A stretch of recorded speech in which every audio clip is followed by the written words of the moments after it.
4 സുവിശേഷങ്ങളാണ് യേശുവിൻ്റെ ജീവചരിത്ര രചനകൾ.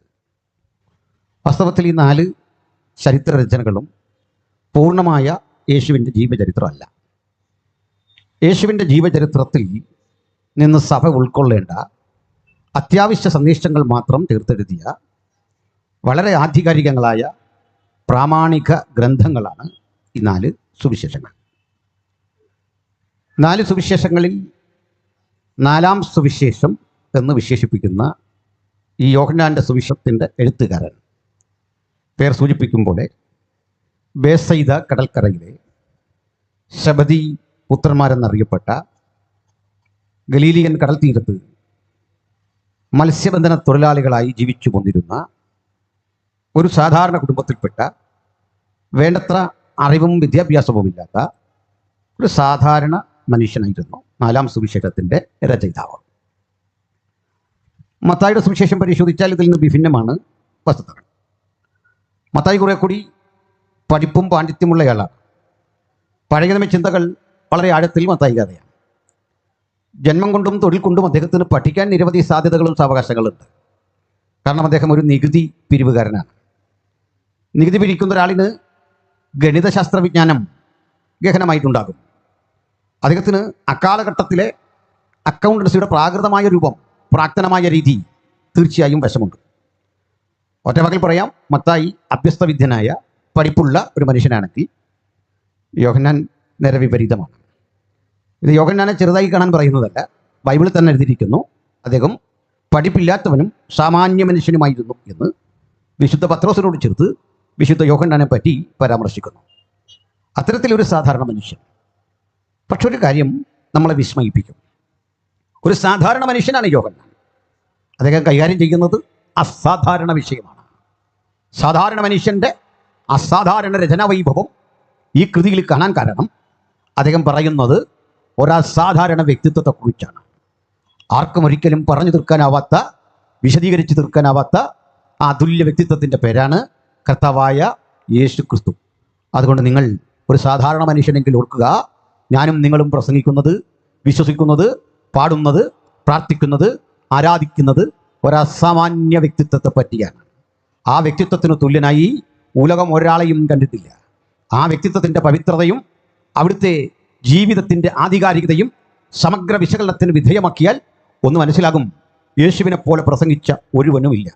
യേശുവിനെ പോലെ ജീവിതത്തിൽ പ്രസംഗം പ്രാവർത്തികമാക്കിയ ഒരാളുമില്ല. ഏറ്റവും അധികം അപവാദങ്ങളും ആക്ഷേപങ്ങളും ഉന്നയിച്ചുകൊണ്ട് യേശുവിനെ വിമർശനത്തിൻ്റെ ശരമുനയിൽ നിർത്തിയ സദൂക്യരും പരീശന്മാരും ശാസ്ത്രിമാരും അടങ്ങുന്ന യഹൂദാ സമൂഹത്തിൻ്റെ നടുവിൽ ഒരു ദിവസം യേശു നിന്നുകൊണ്ട് ഒരു ചോദ്യം ചോദിച്ചു. നിങ്ങളിൽ ഒരാൾക്കെങ്കിലും എൻ്റെ തെറ്റൊന്ന് ചൂണ്ടിക്കാണിക്കാമോ? തെറ്റ് പറ്റാത്ത മനുഷ്യരാരുമില്ല. പക്ഷേ യേശുവിൻ്റെ ചോദ്യം അല്പം കൂടി കടന്നാണ്. നിങ്ങളിൽ ആരെന്നെ പാപത്തെക്കുറിച്ച് ബോധ്യം വരുത്തും? ചെറിയ ജീവിത പിശകിനെ അല്ല ചോദിക്കുന്നത്, അതിനൊക്കെ അപ്പുറത്ത് പാപം കുറെ കൂടി കട്ടുകുട്ടി എനിക്കും നിങ്ങൾക്കുമൊന്നും ഒരിക്കലും പറയാൻ ആധികാരികതയില്ലാത്ത ഒരു പദം ഉപയോഗിച്ചുകൊണ്ട് തൻ്റെ തെറ്റ് ചൂണ്ടിക്കാണിക്കാനും പാപത്തെക്കുറിച്ച് ബോധ്യം വരുത്താനും യേശു വെല്ലുവിളിച്ചിട്ട് വാക്കുകൾ കൊണ്ടാകട്ടെ, പ്രവൃത്തി കൊണ്ടാകട്ടെ, ജീവിതം കൊണ്ടാകട്ടെ ഒരു ഊനവുമില്ലാത്ത, ഒരു കുറവുമില്ലാത്ത, യാതൊരു അപര്യാപ്തതയുമില്ലാത്ത യേശുവിനെ നോക്കിയിട്ട് അവർക്ക് പിന്തിരിഞ്ഞു പോകേണ്ട ഗതികേടുണ്ടായി. കഴിഞ്ഞ 2000 ആണ്ട് മുഴുവൻ ലോകത്തിൻ്റെ വിമർശകർക്ക് മുഴുവൻ അതുല്യമായ ആ വ്യക്തിപ്രഭാവത്തെ വിമർശിക്കാൻ ഇറങ്ങിത്തിരിഞ്ഞിട്ട് തിരിഞ്ഞു പോകേണ്ട ഒരു പരിസ്ഥിതി സംജാതമാകാൻ കാരണം ആ വിമർശകരുടെ കഴിവുകളല്ല, മറിച്ച് അതുല്യനായ ക്രിസ്തു, യാതൊരു ഊനവുമില്ലാത്തവൻ, ഒരു കുറവും പറയാനില്ലാത്തവൻ, സകലത്തിലും സമ്പൂർണനായി തീർന്നവൻ, ആ ക്രിസ്തുവിനെ ഈ രാത്രി കർത്താവും രക്ഷിതാവുമായി ശ്രോതാക്കളുടെ നടുവിൽ ഉയർത്തിക്കാട്ടിക്കൊണ്ട് ഞങ്ങൾ പറയുന്നു, മറ്റൊരുവനിലും രക്ഷയില്ല. നാം രക്ഷിക്കപ്പെടുവാൻ ആകാശത്തിന് കീഴിൽ മനുഷ്യരുടെ ഇടയിൽ നൽകപ്പെട്ട ഒരേ ഒരു നാമം നമ്മുടെ കർത്താവായ യേശു ക്രിസ്തുവിന്റെ നാമം. Hallelujah, praise the Lord. അതുകൊണ്ട് എനിക്കറിയാം ഇതൊരു ഐക്യ കൺവെൻഷനാണ്. ഐക്യ കൺവെൻഷനിൽ കൂടുതലും ദൈവമക്കൾ, വിശ്വാസികളായ ആളുകൾ, സ്നാനമേറ്റവർ, ആത്മനിറവുള്ളവരൊക്കെ കൂടുന്ന ഇടമാണ്. അതുകൊണ്ട് തന്നെ സുവിശേഷം പ്രസംഗിക്കുക എന്നതിലുപരി ഒരു ആത്മീക ചിന്ത പറഞ്ഞിട്ട് അതിലൂടെ വിശ്വാസികളുടെ ആത്മീക ഉണർവിനും ഉന്മേഷത്തിനും വേണ്ടി പ്രസംഗിക്കുന്ന ഒരു പതിവാണ് ഐക്യ കൺവെൻഷനുകളിൽ. പക്ഷെ ഞാൻ കഴിവതും യേശുവിനെ പറ്റിയാണ് അധികം പ്രസംഗിക്കുക. ചിലടത്ത് മാത്രം ചിലർ ആവശ്യപ്പെട്ടാൽ ഇസ്രയേലി ചരിത്രവും പ്രവചനവും ഒക്കെ പ്രസംഗിക്കാറുണ്ട്. പക്ഷേ അത് ഈ സംഘാടകർ ആവശ്യപ്പെടണം, അതിന് ദീർഘമായ സമയവും വേണം. എന്നാൽ ഇസ്രായേലിൻ്റെ ചരിത്രത്തിൽ അവർക്ക് സംഭവിച്ച ആ ഭ്രംശവും അവരുടെ തിരിച്ചുവരവും മടങ്ങിവരവുമെല്ലാം സൂചിപ്പിക്കുന്നത് യേശുവിന്റെ വരവിനെ കുറിച്ച് തന്നെയാണ്. തീർച്ചയായും അതും യേശുവിനെ പറ്റിയാണ്. പക്ഷേ ഇസ്രായേലിലെ ചരിത്രത്തിന്റെ ഗതിവിഗതികൾക്കപ്പുറത്ത്, ചരിത്രത്തിൽ നടമാടിയ ഇതര സംഭവ വികാസങ്ങൾക്കപ്പുറത്ത് എന്നുമെന്നും ഒരു ദൈവമകൻ ഊർജ്ജം പകരുന്ന വിഷയം യേശുവായിരിക്കണം, യേശുവിനെ കുറിച്ചുള്ളതായിരിക്കണം. ഏത് വാർദ്ധക്യത്തിലും യേശുവിനെ കുറിച്ചുള്ള ഓർമ്മ നമ്മെ യൗവനയുക്തരാക്കി തീർക്കും. ഏത് ക്ഷീണത്തിലും യേശുവിനെ കുറിച്ചുള്ള ചിന്ത നമ്മെ കരുത്തുള്ളവരായി തീർക്കും. ഏത് രോഗാവസ്ഥയിലും യേശുവിനെ കുറിച്ചുള്ള ചിന്ത നമ്മെ ആവേശഭരിതരാക്കി തീർക്കും. അതുകൊണ്ട് ഇന്ന് രാത്രി ആ യേശുവിന്റെ സാന്നിധ്യം നമ്മുടെ മധ്യത്തിലുണ്ട്. അവിടുന്ന് ശാന്തനായി നമ്മുടെ മധ്യേ നമുക്ക് വേണ്ടി നമ്മോടൊപ്പം വിരാജിക്കുന്നു എന്ന ബോധ്യത്തോടെ നമുക്ക് തുറന്നുള്ള ഈ ചിന്തകളെ കേൾക്കാം, ധ്യാനിക്കാം. കർത്താവ് സഹായിക്കട്ടെ. Praise the Lord. ഞാൻ ഈ യോഹന്നാന്റെ സുവിശേഷത്തിൽ 2 വചനങ്ങളാണ് നിങ്ങൾക്ക് വേണ്ടി വായിക്കാൻ ആവശ്യപ്പെട്ടത്. ആ പെൺകുട്ടി അത് വായിച്ചിട്ടുണ്ട്. എന്തൊക്കെയായിരുന്നു അത്? ആദിയിൽ വചനം ഉണ്ടായിരുന്നു, വചനം ദൈവമായിരുന്നു, വചനം ദൈവത്തോടു കൂടെ ആയിരുന്നു. ഈ വാക്യം അറിയാത്ത ആരുമില്ല. പക്ഷേ ഈ വാക്യത്തെ ഒന്ന് വിശകലനം ചെയ്യാൻ പറഞ്ഞാൽ പെട്ടെന്ന് നമുക്ക് തോന്നും ഈസിയായ ഒരു വാക്യമാണ്, പെട്ടെന്ന് കൈകാര്യം ചെയ്യാം എന്ന് തോന്നും. അതത്ര എളുപ്പമല്ല. അതിനെ ഞാനൊന്ന് വിശദീകരിച്ച് പറയാം. അപ്പോൾ നിങ്ങൾക്ക് പിടിയിട്ടും നമ്മൾ ഉദ്ദേശിച്ചത്ര എളുപ്പത്തിൽ ആ വാക്യവിശകലനം നടത്തുക സാധ്യമല്ല. കാരണം ആദിയിൽ വചനം ഉണ്ടായിരുന്നു. അത് ശരിയാണ്. വചനം ദൈവമായിരുന്നു എന്ന് പറഞ്ഞാൽ എൻ്റെ അർത്ഥം എന്താ? വചനം സമം ദൈവം. അങ്ങനെയെങ്കിൽ ദൈവത്തെ വചനമെന്നും വചനത്തെ ദൈവമെന്നും വിളിക്കാം. കാരണം വചനം ദൈവമായിരുന്നു. ശരിയാണോ? ശരിയാണ്. അങ്ങനെയെങ്കിൽ നമുക്ക് ആ വചനം എന്നുള്ള പദം കൊണ്ട് മാറ്റാം. ആദിയിൽ ദൈവമുണ്ടായിരുന്നു, ദൈവം ദൈവമായിരുന്നു, ദൈവം ദൈവത്തോടു കൂടെ ആയിരുന്നു. എങ്ങനെ ശരിയാവും? മനസ്സിലായോ? ആദിയിൽ ദൈവമുണ്ടായിരുന്നു, ദൈവം ദൈവമായിരുന്നു. അതുവരെ നമുക്ക് സഹിക്കാം, ദൈവം ദൈവമാണല്ലോ. പക്ഷെ ദൈവം ദൈവത്തോടു കൂടെ ആയിരുന്നു. ഇതെങ്ങനെ സാധിക്കും? വല്ലാത്ത ചിന്താക്കുഴപ്പമല്ലേ? അവസരമുണ്ടെങ്കിൽ നമുക്കത് വിശകലനം ചെയ്തു പോകാം. ശ്രദ്ധിച്ചിരിക്കണം. വളരെ ഗഹനമായ ഒരു ഏകാഗ്രത ഇവിടെ തരുന്നില്ലെങ്കിൽ നിങ്ങൾക്കിത് മനസ്സിലാക്കാൻ അല്പം പ്രയാസമാണ്. നല്ല ലളിതമായിട്ട് തന്നെ അത് പറയാം. രണ്ടാമത് ഇതൊക്കെ സമ്മതിച്ചു. വചനം താഴേക്ക് വായിച്ചു വരുമ്പോൾ പറയുകയാണ്, ഈ വചനം ജഡമെടുത്തു, കൃപയും സത്യവും നിറഞ്ഞ ഒരു ശരീരമെടുത്തു, നമ്മുടെ ഇടയിൽ പാർത്തു. ഇനി ഞാനിതിൻ്റെ വിശകലനത്തിലേക്ക് വരുന്നു. ശ്രദ്ധിച്ചിരിക്കണം. 1947 ആ വർഷത്തിൻ്റെ പ്രത്യേകത അറിയാത്താരും ഇല്ല. നമ്മൾ സ്വതന്ത്രമാവുകയും പാകിസ്ഥാൻ നമ്മെ വിട്ട് വിഭജിക്കപ്പെടുകയൊക്കെ ചെയ്ത, ബ്രിട്ടീഷുകാർ ഇന്ത്യ വിടുകയും ചെയ്ത 3 സുപ്രധാന സംഭവങ്ങളുണ്ടായ വർഷമാണ്. 47 ബൈബിൾ പഠനത്തിൻ്റെ ചരിത്രത്തിൽ ഒരു പ്രത്യേകതയുണ്ട്. 1947 ചാവുകടലിൻ്റെ പടിഞ്ഞാറേ തീരത്തുകൂടി, ഇന്നത്തെ ഇസ്രയേലിലെ ചാവുകടൽ, അതിൻ്റെ പടിഞ്ഞാറേ തീരത്തുകൂടി ഒരാട്ടിടയ ബാലൻ ആടുകളെ തെറ്റി യാത്ര ചെയ്യുകയായിരുന്നു. അയാളുടെ പേര് മുഹമ്മദ് അൽ ദിബ് എന്നായിരുന്നു. മുഹമ്മദ് അൽ ദിബ്. ആവേശം കൊണ്ട് മുഹമ്മദ് അൽ സിബ് എന്നാരും പറയരുത്. ഓർത്തിരിക്കാൻ അത് നല്ലതാണെങ്കിലും അങ്ങനെ ഓർത്തിരിക്കുക, പറയുമ്പോൾ അൽ ദിബ് എന്ന് തന്നെ പറയുക. മുഹമ്മദ് അൽ ദിബ്, മുഹമ്മദ് ദ വൂൾഫ് എന്നർത്ഥം. ഇയാളൊരു ബെദൂവിയൻ ആട്ടിടയനായിരുന്നു. ബെദുക്കൽ എന്നറിയപ്പെടുന്ന കട്ടറവി വംശജനായ ഒരു ചെറുപ്പക്കാരൻ. ഈ ചാവുകടലിൻ്റെ പടിഞ്ഞാറെ തീരത്ത് ധാരാളം ചെറിയ ഗുഹകൾ ഉണ്ടായിരുന്നു. ചെറുതല്ല, ചെറുതും വലുതുമായ ഗുഹകൾ ഉണ്ടായിരുന്നു. ഈ സ്ഥലത്തിൻ്റെ പേര് നമ്മുടെ കുന്നംകുളം എന്നൊക്കെ പറയുന്ന പോലെ പറയാൻ എളുപ്പമല്ല. എന്നാൽ ഒരു സാമ്യമുണ്ട്. ആദ്യത്തെ അക്ഷരത്തിന് കുമ്രാൻ എന്നായിരുന്നു ഈ സ്ഥലത്തിൻ്റെ പേര്. കുമ്രാൻ. കുഞ്ഞുങ്ങളവിടെ ശാന്തരായിട്ടിരുന്നിട്ട് ഇവിടെ മര്യാദയ്ക്കിരുന്നു. അങ്ങോട്ട് നോക്കി അലീലാമ, ഇങ്ങോട്ട് നോക്കിയ മകളെ, ഇന്ന് രാത്രി നിന്നോടാണ് ഞാൻ സംസാരിക്കുന്നത്. ഇങ്ങോട്ട് ഇനി ഇവിടെ കാണും അലോസരം ഉണ്ടാക്കി അങ്ങോട്ടോ ഇങ്ങോട്ടോ നടന്നാൽ ഗുരുതരമായ ശിക്ഷ നിങ്ങളെ കാത്തിരിപ്പുണ്ട്. പറഞ്ഞു കേൾക്കുന്നുണ്ടോ? എന്താ ശിക്ഷയെന്നറിയോ? ഇനിയും പ്രശ്നം ഉണ്ടാക്കുന്ന ആളുകളെ ഈ സ്റ്റേജിൽ കൊണ്ട് നിർത്തി ഇവിടുന്ന് ഒരു പയ്യനെ വിളിച്ച് ഞാൻ നിങ്ങളുടെ കല്യാണം നടത്തും. ഇതാ നല്ല ശിക്ഷ. അങ്ങനെ ശിക്ഷിക്കപ്പെട്ടവരായിരിക്കുന്നു ഭൂരിപക്ഷം. ഇങ്ങനെ യോഗത്തിൽ കിടന്ന് ഓടിയതിന് കിട്ടിയ ശിക്ഷ ഇപ്പോൾ ചോദിച്ച് അനുഭവിക്കുന്ന എന്താ? എന്തിനാ കുഞ്ഞ ഈ 12 കൊല്ലത്തെ തടവ്? ഇതിപ്പോൾ ഒരു ശിക്ഷ ഉണ്ടാവുകൊണ്ട് മര്യാദയ്ക്കിരുന്നോ? എല്ലാവരും ശ്രദ്ധിച്ചിരുന്നോ? മക്കളോടാ പറഞ്ഞ് അവിടെ ശ്രദ്ധിക്കുക. മുഹമ്മദ് അൽദിബ് ഈ കുമ്രാൻ എന്നറിയപ്പെടുന്ന ഗുഹാസമീപത്ത് കൂടി ഇങ്ങനെ ആടിനെ തിരക്കി നടന്നു. ഇവിടെ ആടില്ല. ഇയാൾ കയ്യിലിരുന്ന ഒരു കല്ലെടുത്ത്, വലിയ നിലത്തുനിന്നൊരു കല്ലെടുത്ത് ഈ ഗുഹയ്ക്കുള്ളിലേക്ക് എറിഞ്ഞു. ഒത്തിരി ഗുഹയുണ്ട്, അതിലൊരു ഗുഹയിലേക്ക്. ആടവിടെ വല്ലതും ഉണ്ടെങ്കിൽ ഒരു പ്രതികരണം ഉണ്ടാവുമല്ലോ. ഒരു പ്രതികരണം ഇല്ല. ഒരു കല്ലൂടെ എടുത്തെറിഞ്ഞു. ഇപ്പോഴൊരു പ്രതികരണം ഉണ്ടായി. പ്രതികരണം ആടിൻ്റെ ശബ്ദമല്ല, ഈ കല്ല് ചെന്നൊരു മൺഭരണിയിൽ മുട്ടിയ ശബ്ദം, ഒരു മണിനാദം. ആകാംക്ഷ കൊണ്ട് ഈ മനുഷ്യൻ ഇതിൻ്റെ അകത്ത് കയറി. 6-6.5 അടി പൊക്കമുള്ള ഒരു മൺഭരണി, വലിയ ഭരണി, ഒരു മനുഷ്യനേക്കാൾ ഏകദേശം പൊക്കം, വലിയ മനുഷ്യൻ്റെ പൊക്കം. ഒരു ഭരണിയല്ല, നിരവധി ഭരണികൾ സൂക്ഷിച്ചു വച്ചിരിക്കുന്നു. ഇയാൾ അതിൻ്റെ മൂടി എടുത്തു മാറ്റി. അതിലേക്ക് നോക്കുമ്പോൾ അതിൽ മുഴുവൻ മൃഗങ്ങളുടെ തോല് സംസ്കരിച്ച്, നമ്മുടെ തമ്പേറിൻ്റെ ഒക്കെ ആ തോല് പോലെയുള്ള തോലാണ്. അതിൻ്റെ ചുരുളുകളിരിക്കുന്നു. ആകാംക്ഷ കൊണ്ട് അയാൾ അതിലൊന്ന് പൊക്കിയെടുത്തു. അതിൽ മുഴുവൻ വലത്ത് നിന്ന് ഇടത്തോട്ട് എന്ന ക്രമത്തിൽ എഴുതി വെച്ച 100 കാര്യങ്ങൾ. ബന്ധനമാണെന്നോർത്ത് പഴിക്കാനൊന്നും പോകണ്ട, അവിടെ ഇരിക്കട്ടെ. കൃപാവരമുള്ള ആൾക്കാർ ഇപ്പം ശരീരം പെരുത്തു തുടങ്ങിയിട്ടുണ്ട്. നല്ല കാര്യം.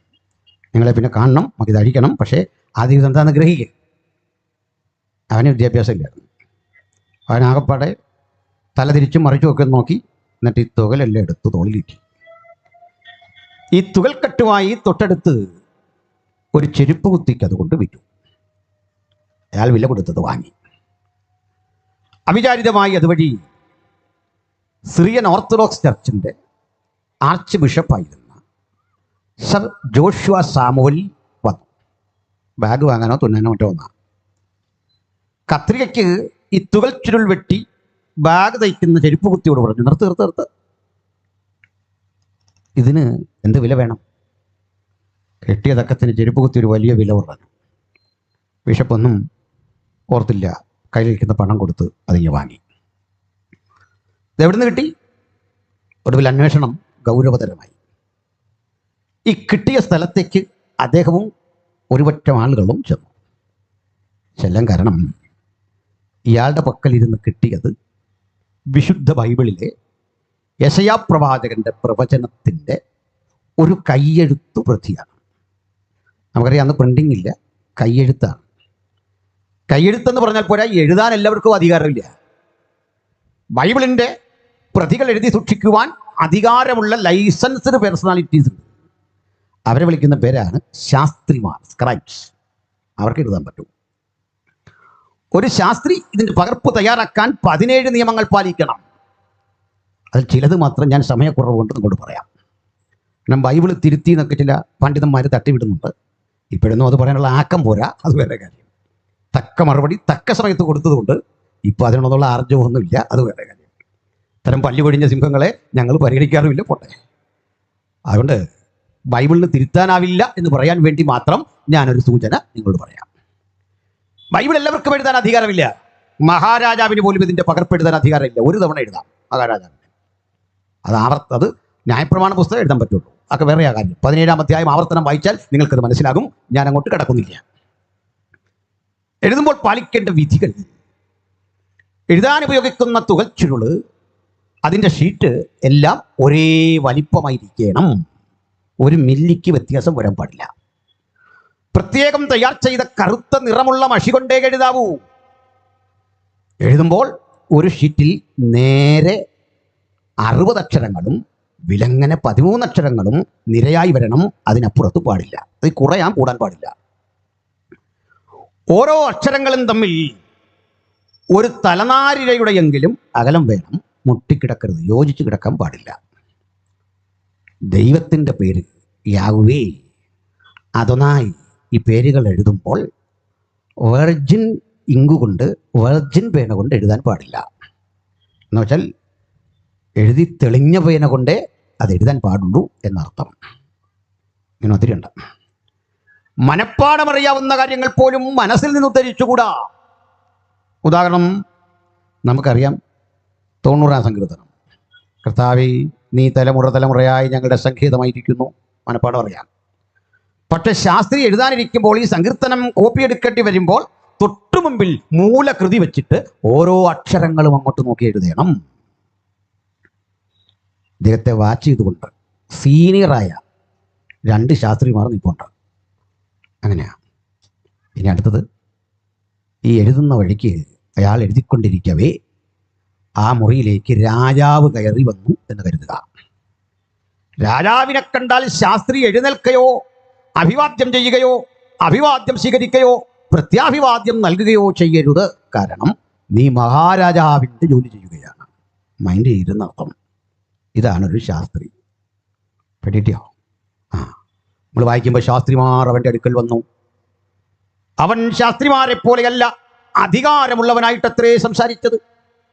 നീ ശാസ്ത്രീ നിയമങ്ങൾ ഏതെങ്കിലും തെറ്റിച്ചാൽ എഴുതിയ ഗ്രന്ഥച്ചുരുള് ആ ഭാഗം അസാധുവായി പ്രഖ്യാപിക്കും.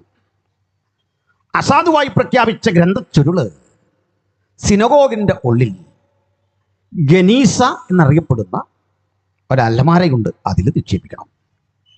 ഗനീസ നിറഞ്ഞു കഴിയുമ്പോൾ പ്രത്യേക ആചാരങ്ങളോടെ ശവം സംസ്കരിക്കുന്ന രീതിയിൽ ഇത് കത്തിച്ചു കളയോ കുഴിച്ചിടുകയോ വേണം, അവശേഷിപ്പിക്കരുത്. മനസ്സിലായോ? ഇതാണ് ബൈബിൾ കോപ്പികളുടെ ആ രചനയുടെ രീതിയും അതിനവലംബിക്കേണ്ട മാർഗവും. അങ്ങനെ യെശയ്യാവിൻ്റെ കയ്യെഴുത്ത് പ്രതി യെശയ്യാവ് എഴുതിയത് കിട്ടി എന്ന് തെറ്റിദ്ധരിക്കേണ്ട. ഇത്തരം എഴുതിയ വളരെ പ്രാചീനമായ ഒരു ഗ്രന്ഥച്ചുരുള് അവിടെ നിന്ന് കിട്ടി. തുടർന്ന് ബൈബിൾ ഗവേഷണ രംഗത്ത് അത്ഭുതം സൃഷ്ടിക്കുന്ന സംഭവങ്ങളാണ് നടന്നത്. ഡോക്ടർ ജോഷുവ സമൂവലും ഇസ്രയേലിലെ ഹീബ്രു സർവകലാശാലയും ലോകത്തിൻ്റെ പലയിടങ്ങളിലുള്ള ബൈബിൾ ഗവേഷകരുമൊക്കെ ഒരുമിച്ച് ചേർന്ന് ഈ ഭൂപ്രദേശം ഗഹനമായ ആർക്കിയോളജിക്കൽ എക്സ്കവേഷൻസ്, പുരാവസ്തു വിശകലനത്തിന് വിധേയമാക്കി. വിശുദ്ധ ബൈബിളിലെ പഴയ നിയമത്തിൻ്റെ 39 ഗ്രന്ഥങ്ങളിൽ 38 എണ്ണവും അവിടെ ശേഖരിച്ചെടുത്തു. അവിടെ വെച്ച് കിട്ടി. കിട്ടാതെ പോയൊരു പുസ്തകം എസ്തേറിൻ്റെതായിരുന്നു. ബാക്കിയൊക്കെ കിട്ടി. ഇത് കൂടാതെ അവിടെ ഏതാനും പ്രാർത്ഥന പുസ്തകങ്ങൾ കിട്ടി, പാട്ടുപുസ്തകങ്ങൾ കിട്ടി. വീണ്ടും കുഴിച്ചു ചെല്ലുമ്പോൾ അവിടെ ജീവിച്ച് മൺമറഞ്ഞ മനുഷ്യരുടെ അസ്ഥികൂടങ്ങളെ കിട്ടി. അവയുടെ കാലപ്പഴക്കം നിർണയിച്ചു. കർത്താവായ യേശുക്രിസ്തുവിനും ഏതാണ്ട് 1 നൂറ്റാണ്ട് മുമ്പൊക്കെ ആ കാലത്തുമൊക്കെ ജീവിച്ചിരുന്ന മനുഷ്യരുടേത് എന്ന് തെളിഞ്ഞു. അവർ പാലിനും പാലുൽപ്പന്നങ്ങൾക്കുമായി ഇണക്കി വളർത്തിയ മൃഗങ്ങളുടെ അവശിഷ്ടങ്ങൾ കിട്ടി. അവയുടെ കൂടുകൾ കണ്ടു. ഗവേഷകരെ അമ്പരപ്പിച്ച 2 കാര്യം അവരുടെ വിശുദ്ധിയായിരുന്നു. മലിനജലം ഒഴുകിപ്പോയി മൈലുകൾക്കപ്പുറത്ത് സംഭരിക്കുന്ന പടുകുറ്റൻ കിണർ, മലിന വസ്തുക്കളൊന്നും അവിടെ ഉപയോഗിക്കില്ല. അതായിരുന്നു ഒരു കാര്യം. മനോഹരമായ ഡ്രെയിനേജ് സംവിധാനങ്ങൾ, ഈ വെള്ളം കൊണ്ട് അങ്ങനെ സംസ്കരിച്ച് കളയുന്ന വിദ്യകൾ.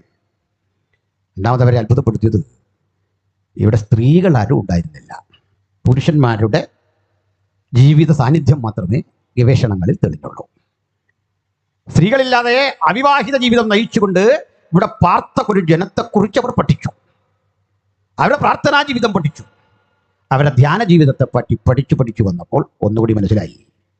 തിരക്കേറിയ ജെറുസലേം പട്ടണത്തിലോ ഗലീലിയായുടെ ഇതര പ്രദേശങ്ങളിലോ യഹൂദിയായിലോ അവർ പോയി ജീവിത സുഖസൗകര്യങ്ങളൊന്നും ആസ്വദിക്കാതെ പ്രകൃതിയോട് അനുരൂപപ്പെട്ട് പ്രാർത്ഥിച്ച് എപ്പോഴും ദൈവസാന്നിധ്യം അനുഭവിച്ചു പോകുന്ന ഒരു പറ്റം ആത്മീകരായ പ്രാർത്ഥന മനുഷ്യരായിരുന്നു അവർ.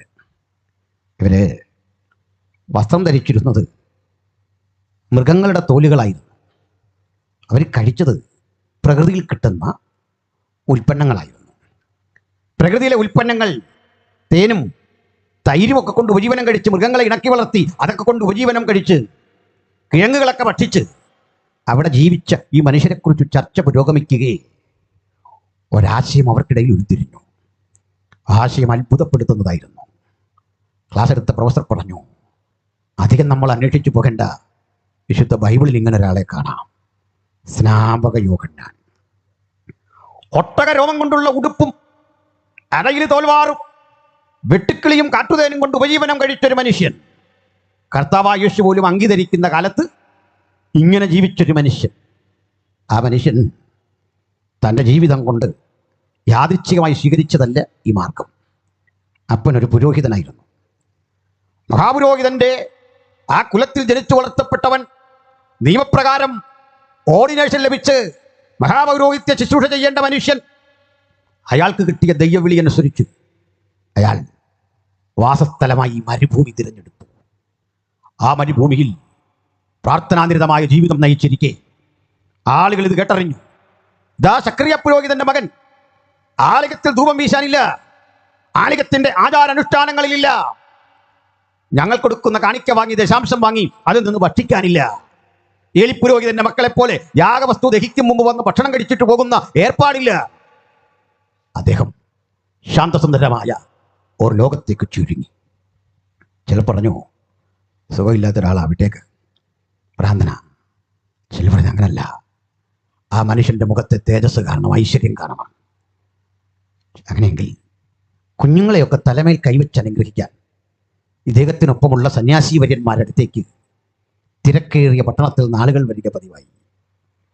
ഒരു വിട്ടുവീഴ്ചയുമില്ലാത്ത പ്രസംഗം, ഒരു കോംപ്രമൈസുമില്ലാത്ത ശുശ്രൂഷ, വളരെ ഗൗരവതരമായി പാപത്തെക്കുറിച്ച്, അനീതിയെക്കുറിച്ച് സുശക്തം പ്രസംഗിച്ചപ്പോൾ ആളുകളുടെ ഉള്ളിൽ പാപബോധം, അവർക്ക് കുറ്റബോധം, അവർ നെഞ്ചു പിടഞ്ഞ് ഈ പാപത്തെക്കുറിച്ച് അനുഭവിക്കുമ്പോൾ അവർ പറയും, ഈ പാപത്തിൻ്റെ കറ ഒന്ന് കഴിയണേ, പ്രതീകാത്മകമായി ഞങ്ങളെ ഒന്ന് സ്നാനം നൽകി അനുഗ്രഹിക്കണമേ. സ്നാനം പണ്ടേയുള്ള ചടങ്ങാണോ?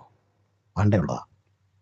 വരി ചെല്ലും, അദ്ദേഹത്തിൻ്റെ മുമ്പിൽ സ്നാനമേൽക്കും. അങ്ങനെയാണ് അദ്ദേഹത്തിന് നമ്മളൊരു പേര് പതിച്ചു കൊടുത്തത്, ജോൺ ദ ബാപ്റ്റിസ്റ്റ് അഥവാ സ്നാപക യോഹന്നാൻ. ഇനി ഈ സ്നാപകൻ ധാരാളം ശിഷ്യസമ്പത്തുണ്ടായിരുന്നു. നാട്ടുകാരൊക്കെ ജോലി കഴിഞ്ഞോ അല്ലാത്ത സമയത്തോ ഒക്കെ പ്രാർത്ഥനയ്ക്കുമൊക്കെ അരികിൽ വരും. അങ്ങനെ പ്രാർത്ഥിച്ചു കൊണ്ടിരിക്കവേ അദ്ദേഹം ഒരു കാര്യം പറഞ്ഞു. തന്നെ തേടി ഒരു പറ്റം ആളുകൾ വന്നിട്ട് ചോദിച്ചു, സുഹൃത്തേ, ഞങ്ങളെ മതപുരോഹിതന്മാരയച്ചതാ, ഉത്തരവാദിത്തപ്പെട്ട ആളുകൾ അയച്ച്, അതുകൊണ്ട് പറയൂ, വാസ്തവത്തിൽ താങ്കൾ ആരാ? ഞങ്ങൾക്കറിയണം. ഞങ്ങളെ അയച്ചവർ അരികിൽ ചെന്നിട്ട് പറയണം, താങ്കൾ ആരാ? ആരാണെന്നൊരു ചോദ്യം ചോദിച്ചിട്ട് മൾട്ടിപ്പിൾ ചോയ്സ് അങ്ങോട്ട് കൊടുത്തു. പറയൂ, നീ ഏലിയാവാണോ, അതോ നീ മശിഹയാണോ? ആരാ നീ? ഇരമ്യാവാണോ? ആരാണ് നീ? ഒന്ന് പറയൂ. അദ്ദേഹം ആദ്യം പറഞ്ഞു, ഞാൻ മശിഹയൊന്നും അല്ല. ചിലർ വീണിടം വിദ്യയാക്കി ആ സമയം ഞാൻ മശിഹയാണെന്ന് പറഞ്ഞ ആളിനെ കൂട്ടും. നിങ്ങളുടെ കാര്യം കണ്ടിട്ടുണ്ടോ? സകല വ്യാജന്മാരും പിന്നെ വന്ന് പറഞ്ഞത് യേശുവിനെ പറ്റിയാണ്. ഒന്നീ പറയും ഞാൻ യേശുവാണ്, അല്ലെങ്കിൽ പറയും ഞാൻ യേശു പറഞ്ഞിട്ട് വന്നതാണ്. എനിക്കെന്നെ വേറെ പേരൊന്നും വായിൽ വരാത്തത്? ഇവിടെ പറയാൻ കൊള്ളാവുന്ന പേര് യേശുവിൻ്റെ പേരാ, അതെനിക്ക് ഇപ്പോഴും അറിയാം.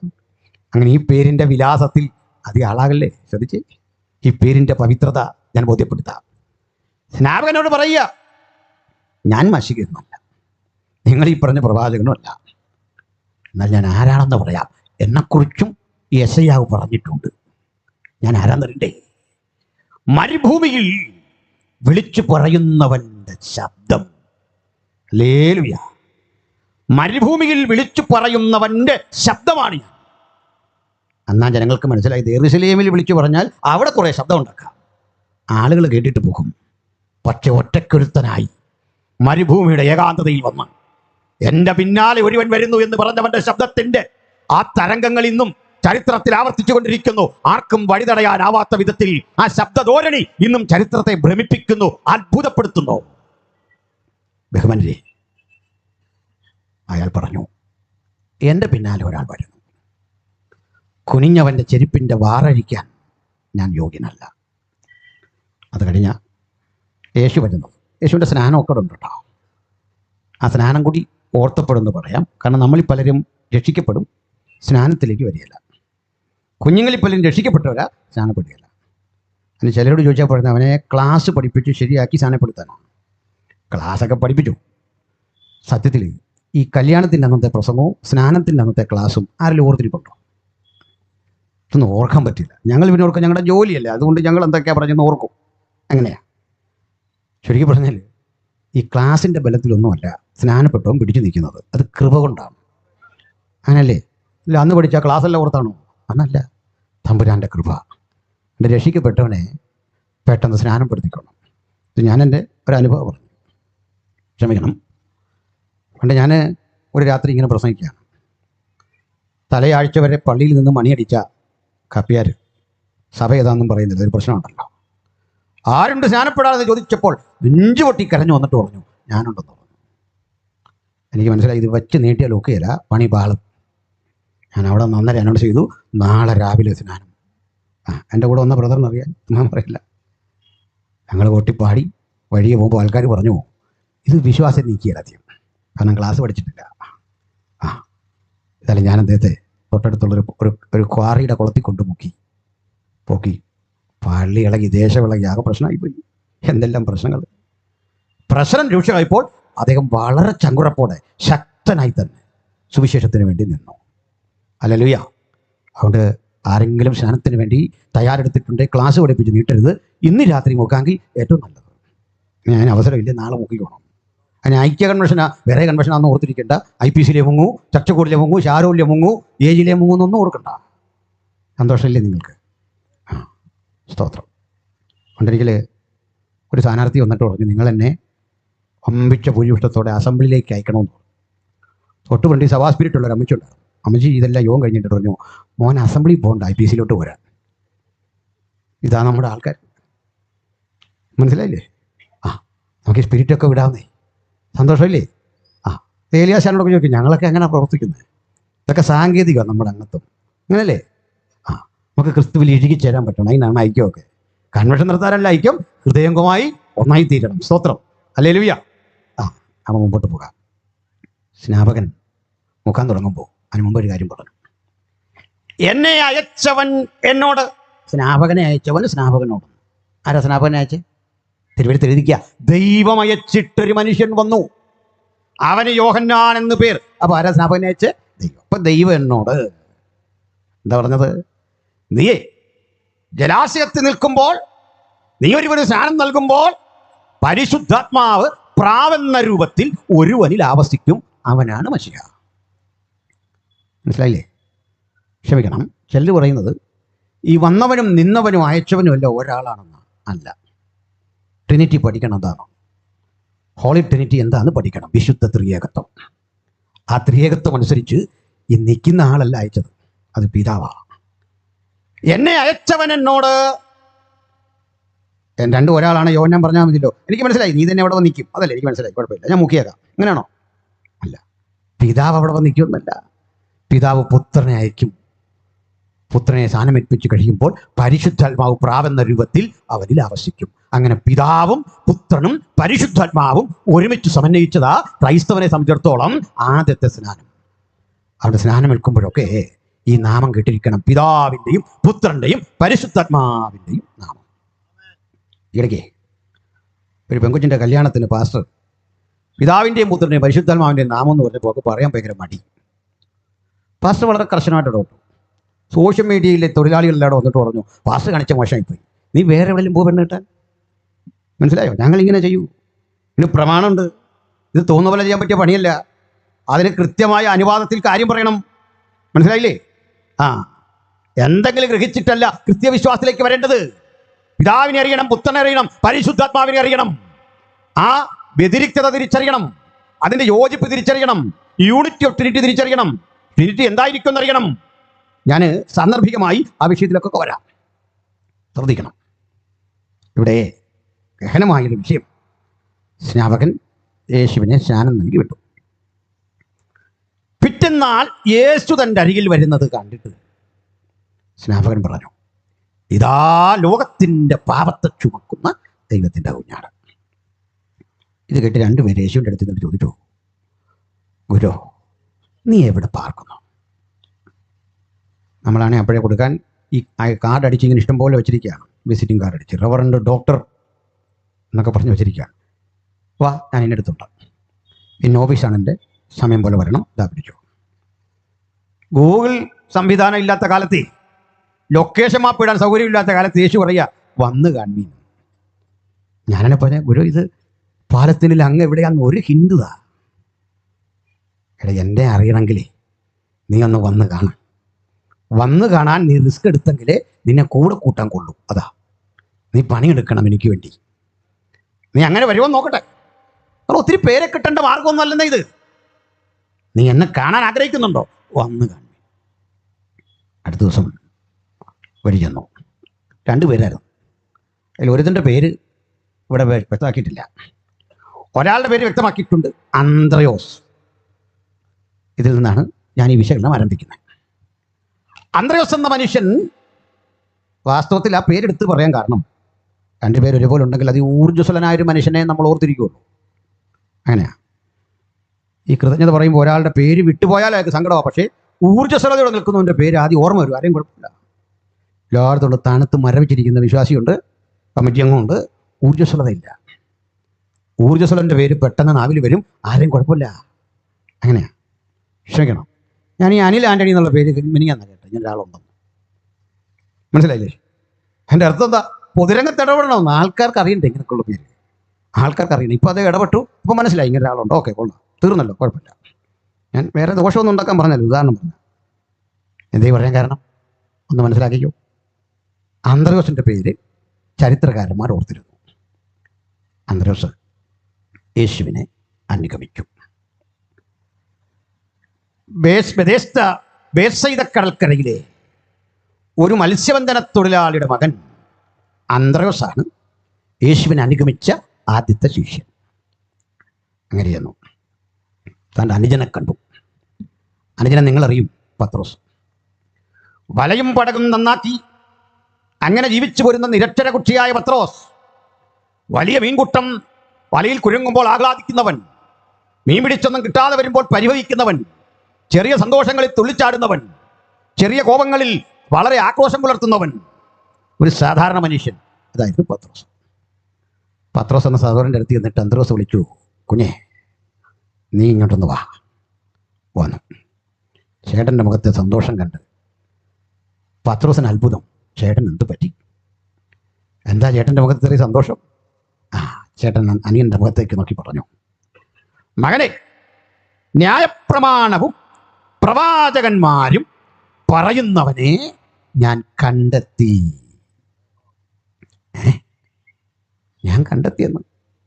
ഓ, ഈ സമയത്തെ മുമ്പേ പറഞ്ഞ ശാസ്ത്രിയിലെ പരിഭാഷ ചെയ്യുമ്പോൾ അല്ല കോപ്പി എടുക്കുമ്പോൾ അക്ഷരക്കുട്ടങ്ങളെ കൃത്യം എണ്ണിയെടുക്കാൻ കഴിവുള്ളവൻ, മഷിയെക്കുറിച്ച് 100 പ്രവചനങ്ങൾ രേഖപ്പെടുത്തി വച്ച വചനങ്ങൾ തട്ടും തടവുമില്ലാതെ എവിടെ കിടക്കുന്നു എന്ന് കൃത്യം പറയാൻ കഴിയുന്നവൻ, പ്രവചനം എഴുതിയ കാലഘട്ടം പറയാൻ കഴിയുന്നവൻ, ചരിത്രം കൃത്യമായി വിശദീകരിക്കാൻ കഴിയുന്ന നിരവധി ശാസ്ത്രിമാർ ആരാഞ്ഞുകൊണ്ടിരുന്നു.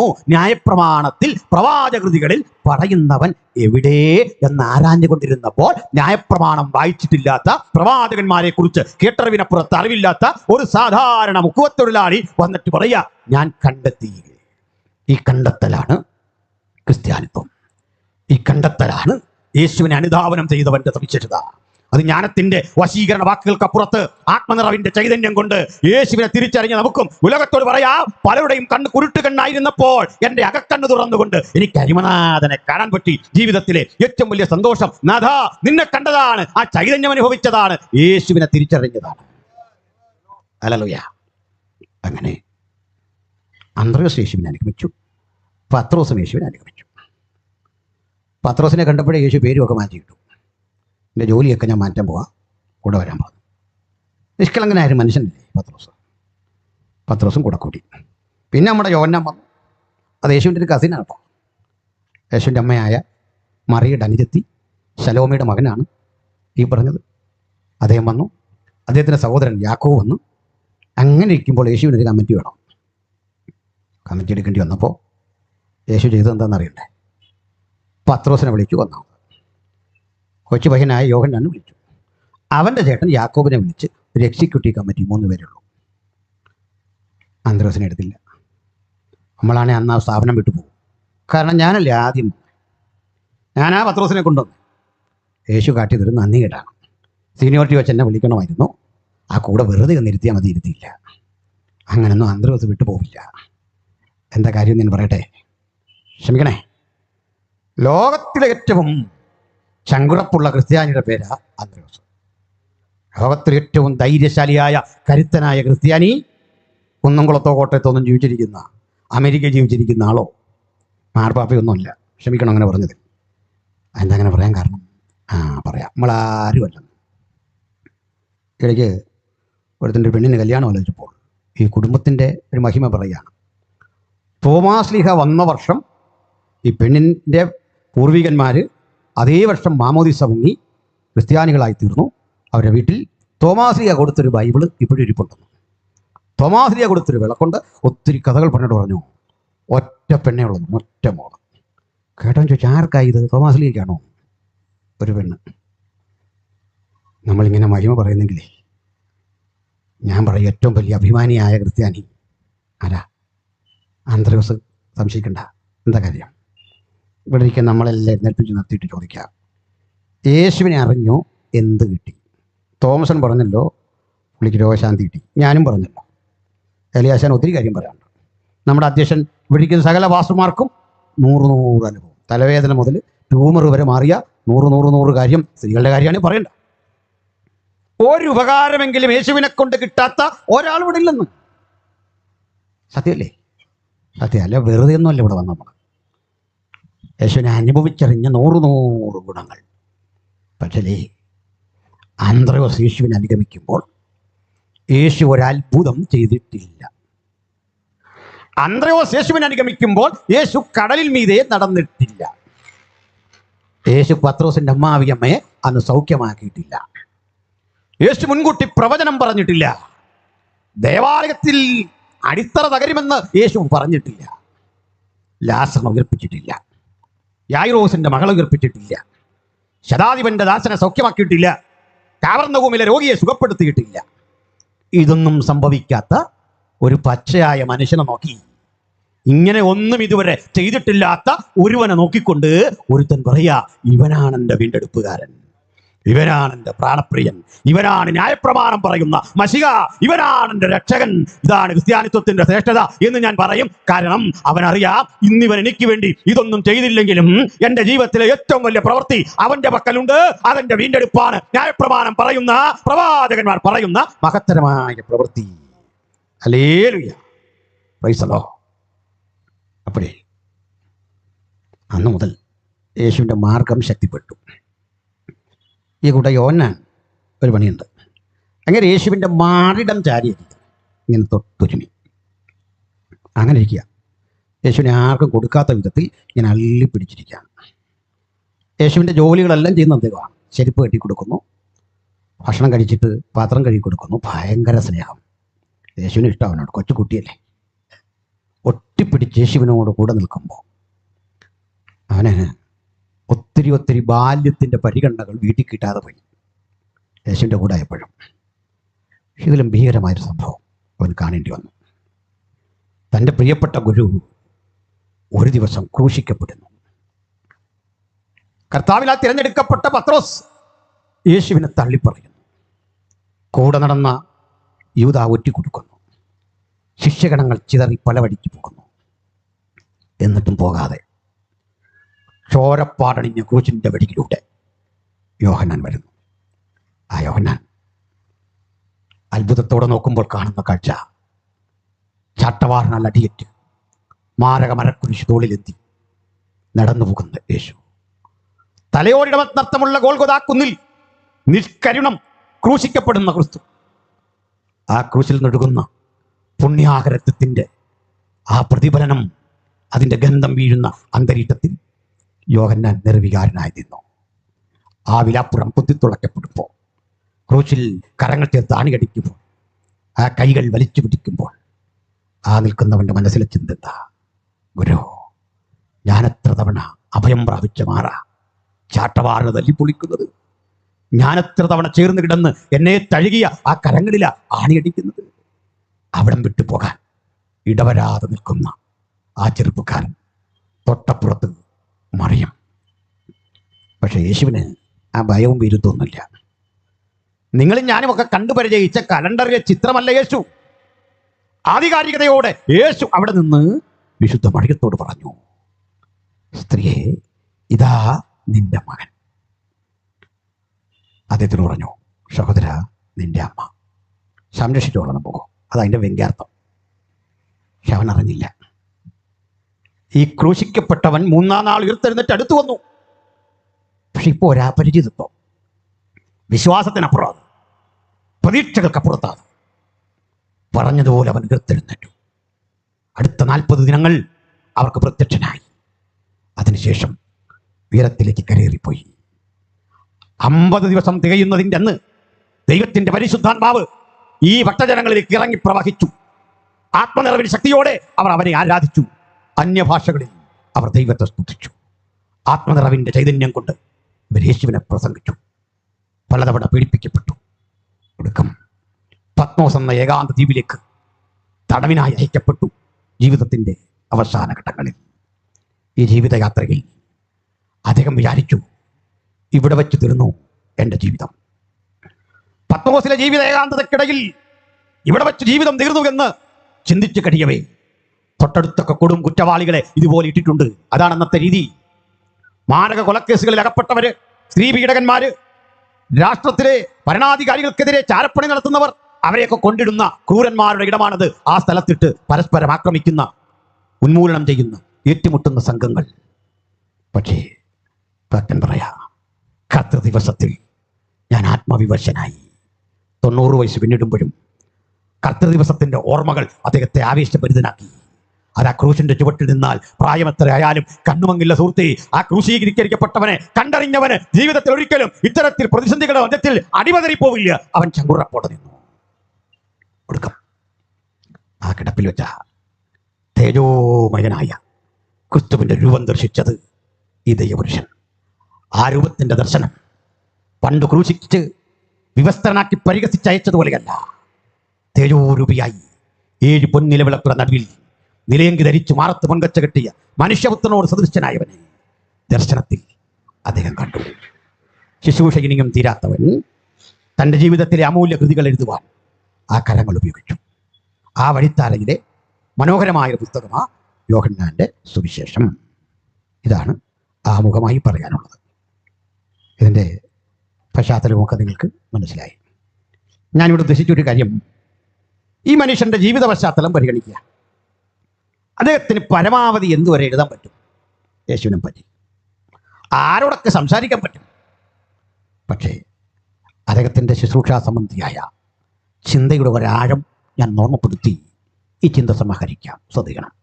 ഇനി പറയുന്നത് രസാവഹമായ ഒരു ചരിത്രമാണ്. ശ്രദ്ധിച്ചു കേൾക്കണം. നിങ്ങളെ ആദ്യം പറഞ്ഞ വാക്യത്തിൻ്റെ കുരുക്കഴിച്ച് പുറത്തു വരാൻ പറ്റും. ശ്രദ്ധിക്കണം. പണ്ട് പാർസികൾ എന്നറിയപ്പെടുന്ന ഒരു മതസമൂഹം ഉണ്ടായിരുന്നു. ഇപ്പോഴും ഉണ്ട്, ഇന്ത്യയിലുമൊക്കെ ഉണ്ട് പാർസികൾ.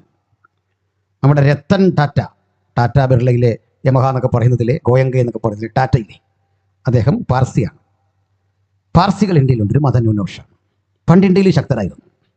അങ്ങനെ എത്യോപ്യ മുതൽ ഇന്ത്യ വരെ വ്യാപിച്ചു കിടന്ന പേർഷ്യ എന്ന മഹാസാമ്രാജ്യത്തിലെ പ്രബല മതമായിരുന്നു പേർഷ്യൻ മതം. ഈ പേർഷ്യൻ മതം വളരെ നല്ലൊരു മതമായിരുന്നു. നല്ല മതം എന്ന് പറഞ്ഞാൽ ഈ മതം നല്ലതുണ്ടോ ചീത്തയുണ്ടോ എന്ന് ചോദിച്ചാൽ അങ്ങനെ ആരെയും വിമർശിക്കല്ല. ഈ പാർസികളുടെ മതത്തിൻ്റെ ചിന്ത അനുസരിച്ച് അവരാരെയും കൊല്ലുകയില്ല, തല്ലുകയില്ല, പീഡിപ്പിക്കുകയില്ല, ഭയപ്പെടുത്തൊന്നുമില്ല. ചിലരങ്ങനെ ധരിച്ചിരിക്കുന്നത്. ആ ദൈവമഹത്വം പറയണേൽ 2 വെട്ട് വെട്ടണമെങ്കിൽ ദൈവത്തിൻ്റെ മഹത്വം വെളിപ്പെടുന്ന ചിലർ ധരിച്ചിരിക്കുന്നത്. ഇതങ്ങനൊന്നുമല്ല. ദയവുള്ളൊരു ദൈവത്തെ പറ്റി പറഞ്ഞു. ഏക ദൈവത്തിൽ അവർ വിശ്വസിച്ചു പാർസികൾ. അവരുടെ ദൈവത്തിൻ്റെ പേര് ഞാനൊന്ന് പറയാം. സന്തോഷമുണ്ടോ? പാർസികളുടെ ദൈവത്തിൻ്റെ പേര് വളരെ രസകരമായ പേരാണ്. അഹൂരമസ്ദ എന്നായിരുന്നു. അങ്ങനെ അഹൂരമസ്ദ. ആ പേരുള്ള ആരെങ്കിലും ഇന്ന് രാത്രി ഇരിപ്പുണ്ടെങ്കിൽ ഇപ്പോൾ എഴുന്നേറ്റാൽ വിടുതല. ഇല്ലല്ലോ, ഇല്ല. ആ ധൈര്യത്തിൽ ഞാൻ പറഞ്ഞു. അഹൂരമസ്ദ ആർക്കില്ല പേര്. Ahura Mazda is the light, god of light. വെളിച്ചത്തിൻ്റെ ദേവനാണ് അഹൂരമസ്ദ. അവർക്ക് ദൈവം വെളിച്ചമാണ്. വെളിച്ചത്തിൻ്റെ എല്ലാ രൂപങ്ങളെയും അവർ അഹൂരമസ്തയായി കണ്ടു. ഉദാഹരണം, ഇപ്പോൾ ഈ വെളിച്ചം കണ്ടിട്ട് ഇവർ പറയും, നമസ്കരിച്ചിട്ട് പറയും, അത് ദൈവത്തിൻ്റെ പ്രതീകമാണ്. അത്രയും വേണമെന്നില്ല. നമ്മുടെ കണ്ണയിൽ പ്രതിഫലിക്കുന്ന ചെറിയ വെളിച്ചമില്ല. ഞാനിവിടെ നിൽക്കുമ്പോൾ കണ്ണട വെച്ചവരുടെ കണ്ണിൽ നിന്ന് പ്രതിഫലിക്കുന്ന ചെറിയ വെളിച്ചമുണ്ട്, എൻ്റെ കണ്ണിലും കാണാണ്ടാവും. അവർ പറയും, this is the presence of Ahura Mazda. അഹൂരമസ്തയുടെ സാന്നിധ്യമാണ്. അങ്ങനെ വിശ്വസിച്ചു. സൂര്യനിൽ അഹൂരമസ്തയെ കണ്ടു, ചന്ദ്രനെ കണ്ടു, പ്രകാശത്തിൻ്റെ സകല ഇടങ്ങളിലും അവർ അഹൂരമസ്തയെ കണ്ടു. ഇത് പറഞ്ഞപ്പോൾ ഒരു കാര്യം അവരെ പിശാചിൻ്റെ പേര് കൂടി പറയാം. എന്താ പറയുന്നു? ഇതൊക്കെ പറയുന്നു. നിങ്ങൾക്ക് ഈ പേർഷ്യയിലൊക്കെ പോകാൻ അവസരം ഉണ്ടെങ്കിൽ അവൻ്റെ പോരാട്ടം അടിച്ചാൽ ശാസിക്കാൻ വേണ്ടി അഡ്രസ്സ് പറഞ്ഞു തരിക. അവൻ്റെ പേര് അഹ്രിമാൻ എന്നായിരുന്നു. അങ്ങനെ അഹ്രിമാൻ. അതിപ്പോൾ വിഷമിച്ച് പറയണമെന്നൊന്നുമില്ല. അഥവാ പറഞ്ഞാൽ ഈ വെപ്പുകല്ല് വെച്ച മനുഷ്യരാരും അഹ്രിമാനെന്ന് ആത്മാർത്ഥമായിട്ട് പറയില്ല. നമ്മളെ നോക്കാതെ അതും പറഞ്ഞിട്ട് കാര്യമുണ്ടോ? ഞാനിത് പറയാൻ കാരണം, ഈ അടുത്ത കാലത്ത് കൃപാവരമുള്ളൊരു ദിവാസൻ പ്രാർത്ഥിച്ച വഴിക്ക് പലിശിച്ച വഴിക്ക് പല്ല് തെറിച്ചു. ഇതിനെ കിട്ടിയില്ല. കാരണം പുള്ളി ആത്മാർത്ഥമായിട്ട് ചെയ്തതല്ല, മോശമായിട്ട് ചെയ്തതല്ലേ. ഇതൊന്നും എങ്ങനെയും ഇറങ്ങി പോട്ടെന്നോട്ട് ചെയ്തതാണ്. നമ്മളെ നോക്കാതെ ഇങ്ങനെ ചെയ്ത് കഴിഞ്ഞാൽ അഹൂരമസ്ത. പിന്നെ ആരാണ്? അഹ്രിമാൻ. അഹ്രിമാൻ ആരാന്ന് പറയാം? ഇരുട്ടിൻ്റെ ദേവൻ. ഇരുട്ടിൻ്റെ എല്ലാ രൂപങ്ങളെയും അവർ പരിഗണിച്ചു. അഹ്രിമാനാണ്. ഇവർ തമ്മിലുള്ള യുദ്ധമാണ് ലോകത്തിൻ്റെ ചരിത്രം. പകൽ അഹൂരമസ്ത വാഴുന്നു, രാത്രി അവനെ തോൽപ്പിച്ചുകൊണ്ട് അഹ്രിമാൻ വെളിപ്പെടുന്നു. അതിനെയും തോൽപ്പിച്ച് പിറ്റേ ദിവസം. അപ്പോൾ ഇവരുടെ ഈ ചരിത്രം ഇങ്ങനെ തുടരുക. അപ്പം ദുഃഖവും വേദനയും മരണവുമെല്ലാം അഹ്രിമാന്റെ സംഭാവനയാണ്. ജീവനും ചൈതന്യവുമെല്ലാം അഹൂരമസ്തയുടെ സംഭാവനയാണ്. ഇവരെ അതുകൊണ്ട് കനത്ത ഇരുട്ടിലും ഒരു വെളിച്ചം കരുതി വെക്കും. അതിന് അഹ്രിമാൻ അഹൂരമസ്ത പോയിട്ടില്ല, ഇവിടെ ഉണ്ടെന്ന്. പക്ഷെ ചിലപ്പോൾ ഗംഭീരമായ കാറ്റടിച്ച് ഈ വെളിച്ചം മറിക്കുമ്പോൾ വീട്ടുകാർക്ക് അങ്കലാപ്പാണ്, ഭീതിയാണ്, വലിയ ആകുലതയാണ്. കാരണം അഹ്രിമാൻ ജയിച്ചിരിക്കുന്നു. അവരപ്പോഴൊക്കെ ചോദിക്കും, എന്നായിരിക്കും ഇരുട്ടിനെ പാടെ നശിപ്പിക്കുന്ന അഹൂരമസ്ത സമ്പൂർണ്ണ അളവിൽ വെളിപ്പെടുന്നത്? ഇതേ യേശുവിൻ്റെ കാലത്ത് പാലസ്തീനിലെങ്ങും ഈ പാർസികൾ ഉണ്ടായിരുന്നു. പാർസികളിൽ ചോദ്യം ചോദിച്ചേ പ്രവാചക ശക്തന്മാരും വിശദീകരിച്ചു കൊടുക്കുന്ന യഹൂദ പണ്ഡിതന്മാരും പറഞ്ഞു, പേടിക്കാനില്ല, നിങ്ങളെ അത്തരമൊരു വെളിച്ചം കാത്തിരിക്കുകയാണെങ്കിൽ ഞങ്ങൾ ശ്രേഷ്ഠകരമായ ഒരു വെളിച്ചം നിങ്ങളെ പരിചയപ്പെടുത്താം. അവർ പരിചയപ്പെടുത്താൻ ശ്രമിച്ച് പരാജയപ്പെട്ടിടത്ത് നമ്മുടെ യോഹന്നാൻ വന്നിട്ട് പറയാ, സ്നേഹിതരെ, സത്യവെളിച്ചം ലോകത്തിലേക്ക് വന്നുകൊണ്ടിരുന്നു, ഇരുളോ അതിനെ പിടിച്ചടക്കിയില്ല. ഒരു ശക്തിക്കും പിടിച്ചടക്കാൻ കഴിയാത്ത ഒരു സത്യവെളിച്ചം ഇതാ ഞങ്ങൾ നിങ്ങളുടെ മുമ്പിൽ അവതരിപ്പിക്കുന്നു. അവനെ പിടിച്ചടക്കാൻ ഇരുട്ടിന് സാധിക്കില്ല. യോഹന്നാൻ പറഞ്ഞ ആരോടാ? പണ്ഡിത ശ്രേഷ്ഠന്മാരായ പാർസി മതസ്ഥരോട് ഇത് പറഞ്ഞു കൊടുക്കുമ്പോൾ ബോധ്യപ്പെടുത്തി ഈ വചനം അങ്ങോട്ട് പറയുക. ഒരു ഭാഗം മനസ്സിലാകുന്നു. രണ്ടാമത്തെ തലം ശ്രദ്ധിച്ച് കേൾക്കണം. ഇത് ഗ്രീക്കുകാരോടാ. മുമ്പ് പറഞ്ഞ പാർസികളോടാ. രണ്ടാമത് പറയുന്നത് ഗ്രീക്കുകാരോടാ. ഗ്രീക്കുകാരോടെ ശക്തരായിട്ടുണ്ട്. ഈ ഗ്രീക്ക് വലിയ ചിന്തകന്മാരുടെ സ്ഥലമല്ലേ. ഗണിതശാസ്ത്രം, തത്വചിന്ത, നാടകം, കവിത തുടങ്ങിയ കലാപരിപാടികളുടെ സ്ഥലമാ. ഒളിമ്പിക്സിൻ്റെ സ്ഥലമാ. ആ കൂടെ ഒരു മനുഷ്യനുണ്ടായിരുന്നു, ഒരു ചിന്തകൻ. അയാളുടെ പേര് ഹെറാക്ലീറ്റസ് എന്നായിരുന്നു. ഹെറാക്ലീറ്റസ് ഇത് നല്ലൊരു മനുഷ്യനായിരുന്നു, അറിവുള്ള മനുഷ്യൻ. അദ്ദേഹം ഈ പ്രപഞ്ചത്തിൻ്റെ ഒരു താളം ദർശിച്ചു, രസാവഹമായൊരു താളം. അദ്ദേഹം ദർശിച്ച ചിന്ത ഞാൻ ഇന്നത്തെ രൂപത്തിൽ എൻ്റെ കാഴ്ചപ്പാടിൽ പറയാം, എങ്കിലേ നിങ്ങൾക്ക് മനസ്സിലാവും. അത് ഇങ്ങനെ ആസിറ്റ് ചെയ്ത് പറഞ്ഞൊന്നുമല്ല, ഞാനതിന് എൻ്റെ വ്യാഖ്യാനം കൊടുക്കുക. എക്സാമ്പിൾ, ഭൂമി അത് സ്വയം തിരിയുന്നു, സൂര്യനെ വലം വയ്ക്കുന്നു. ഇത് ഹെറാക്ലീറ്റസ് കണ്ടുപിടിച്ചൊന്നുമില്ലെന്ന്, പക്ഷെ ഇതൊരു സത്യമാണ്. ഹെറാക്ലീറ്റസ് ചിന്തിച്ച ചിന്ത എങ്ങനായിരുന്നു എന്ന് പറയാനാണ്. ഞാനും നിങ്ങളും പാദമുന്ന് നിൽക്കുന്ന ഈ ഭൂമി അല്പം ചെരിഞ്ഞാണ് നിൽക്കുന്നത്. ആ ചെരിവിനെ പറ്റി നമ്മൾ പഠിച്ചിട്ടുണ്ട്. 23 ഡിഗ്രിയാണ്. 23 ഡിഗ്രി എന്ന ചെരിവ് 22 ചുരുങ്ങി നോക്കിക്കോ. ചെറിയൊരു കണക്ക്, 1 ഡിഗ്രി. എന്ത് പറ്റുമെന്ന് അറിയണ്ടേ? ഈ ഭൂമി തണുത്തുറഞ്ഞുറഞ്ഞുറഞ്ഞുറഞ്ഞ് ഒരു മഞ്ഞ് കട്ടയാവും. UPF ഒന്നും നടക്കില്ല, മനുഷ്യവാസം ഉണ്ടാവില്ല, ജീവജാലങ്ങൾക്ക് വസിക്കാനാവില്ല. തണുക്കും ഭൂമി, മഞ്ഞു പാളിയാകും. 23, 24 വിപരീതം. ഭൂമി പുകയാൻ തുടങ്ങും, കനത്ത ചൂടിലേക്ക് വരും. ചുട്ടുപഴുത്ത് പഴുത്ത് പഴുത്ത് അത് കത്തിജ്വലിക്കുന്ന ഒരു ഗോളമായി കരിക്കട്ടയായി ചുരുങ്ങും. 22 ശീതാവസ്ഥയിൽ നിന്നും 24 ഉന്മൂലനാശത്തിൽ നിന്നും കത്തിയടിഞ്ഞു തീരേണ്ട അവസ്ഥയിൽ നിന്നും തണുത്തുറയേണ്ട അവസ്ഥയിൽ നിന്നും 23 എന്ന ഒരു ഗണിത തത്വം കണ്ടുപിടിച്ചിട്ട് ആ ചിന്തകനുസരിച്ച് ഭൂമിയെ നിലനിർത്തിയ ഒരു ശില്പി ഉണ്ടല്ലോ. ഇതുപോലൊരു എഞ്ചിനീയറെ ആരെങ്കിലും പരിചയപ്പെട്ടിട്ടുണ്ടോ? യോഹന്നാൻ പറയാം, ഞങ്ങൾ അവൻ്റെ മഹിമ കണ്ടെന്ന്. ആ മഹിമ കണ്ട നമുക്കും ഒരേ സ്വരത്തിൽ അവൻ്റെ മഹത്വമർപ്പിച്ച് പറയാം, അങ്ങയ്ക്ക് തുല്യനായി ഒരുവനുമില്ല, അങ്ങയുടെ പ്രവൃത്തികൾ അഗോചരം, വിസ്മയം. ഇനിയേ ഈ ഭൂമി സൂര്യനെ ഭ്രമണം ചെയ്യുന്നു, ഈ സൗരയൂഥ കുടുംബം തന്നെ ഭ്രമണം ചെയ്യുന്നു. ഇങ്ങനെ ഭ്രമണം ചെയ്യുമ്പോൾ ഒരേപോലെ അധികാരമുള്ളൊരു 4-5 പേരുണ്ടെന്ന് വിചാരിക്കുക, ഇത് നിയന്ത്രിക്കാൻ. കറക്റ്റാകുമോ? ഇല്ല. ഞാൻ ഇന്ന് രാവിലെ 9 മണിക്ക് ഒരു ഫ്യൂണറലിൽ പങ്കെടുത്തു. 10:30 മുതൽ ഒരു വിവാഹ ശുശ്രൂഷയിൽ പങ്കെടുത്തു. അവിടുന്ന് ഭക്ഷണം കഴിച്ചില്ല എന്ന് വരുത്തി തീർത്തിട്ട് ഓടിയൊരു വരവാ. ഒറ്റ ഇരിപ്പ് അണിഞ്ഞു വരിക. ഇവിടെ നേരത്തെ വരേണ്ടതാണ്, ഞാനല്ല തടസ്സം. വഴി മുഴുവൻ പ്രശ്നമാണ്.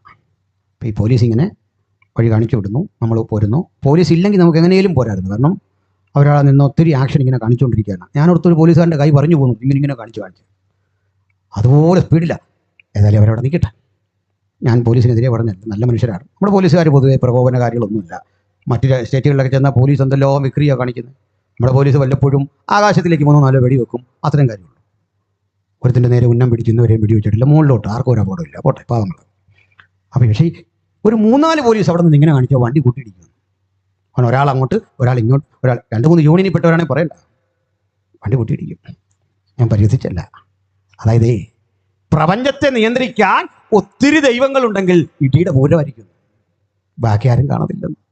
ഇവിടെ കിട്ടിയോ? അനാ ഞങ്ങൾ പറഞ്ഞതേ, അവൻ ഭൂതലത്തിലെങ്ങും കുടിയിരിക്കാൻ ഒരുത്തലിൽ നിന്ന് മനുഷ്യജാതിയെ ഒക്കെ ഉളവാക്കി പ്രപഞ്ചത്തിന് ഒരു നാഥനുണ്ട്. ഞങ്ങൾ ഈ പറഞ്ഞ കാര്യം അല്പം വേർഷൻ മാറ്റി ഹെറാക്ലിറ്റസ് പറഞ്ഞു, ഈ പ്രപഞ്ചം മുഴുവൻ ഒരു ശബ്ദത്തെ അനുസരിച്ച് പ്രവർത്തിക്കുന്നു.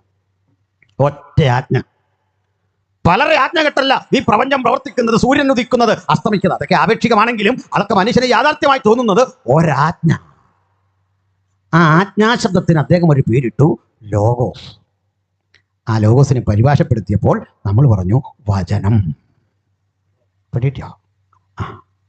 അപ്പോൾ യോഹന്നാൻ പറഞ്ഞു കൊടുക്കുക, അല്ലയോ ഹെറാക്ലിറ്റസേ, അല്ലയോ ഗ്രീക്കുകാരെ, നിങ്ങൾ പറഞ്ഞില്ലേ ഈ പ്രപഞ്ചത്തിന്റെ മുഴുവൻ ഒരു നിയന്ത്രിതാവുണ്ടെന്ന്?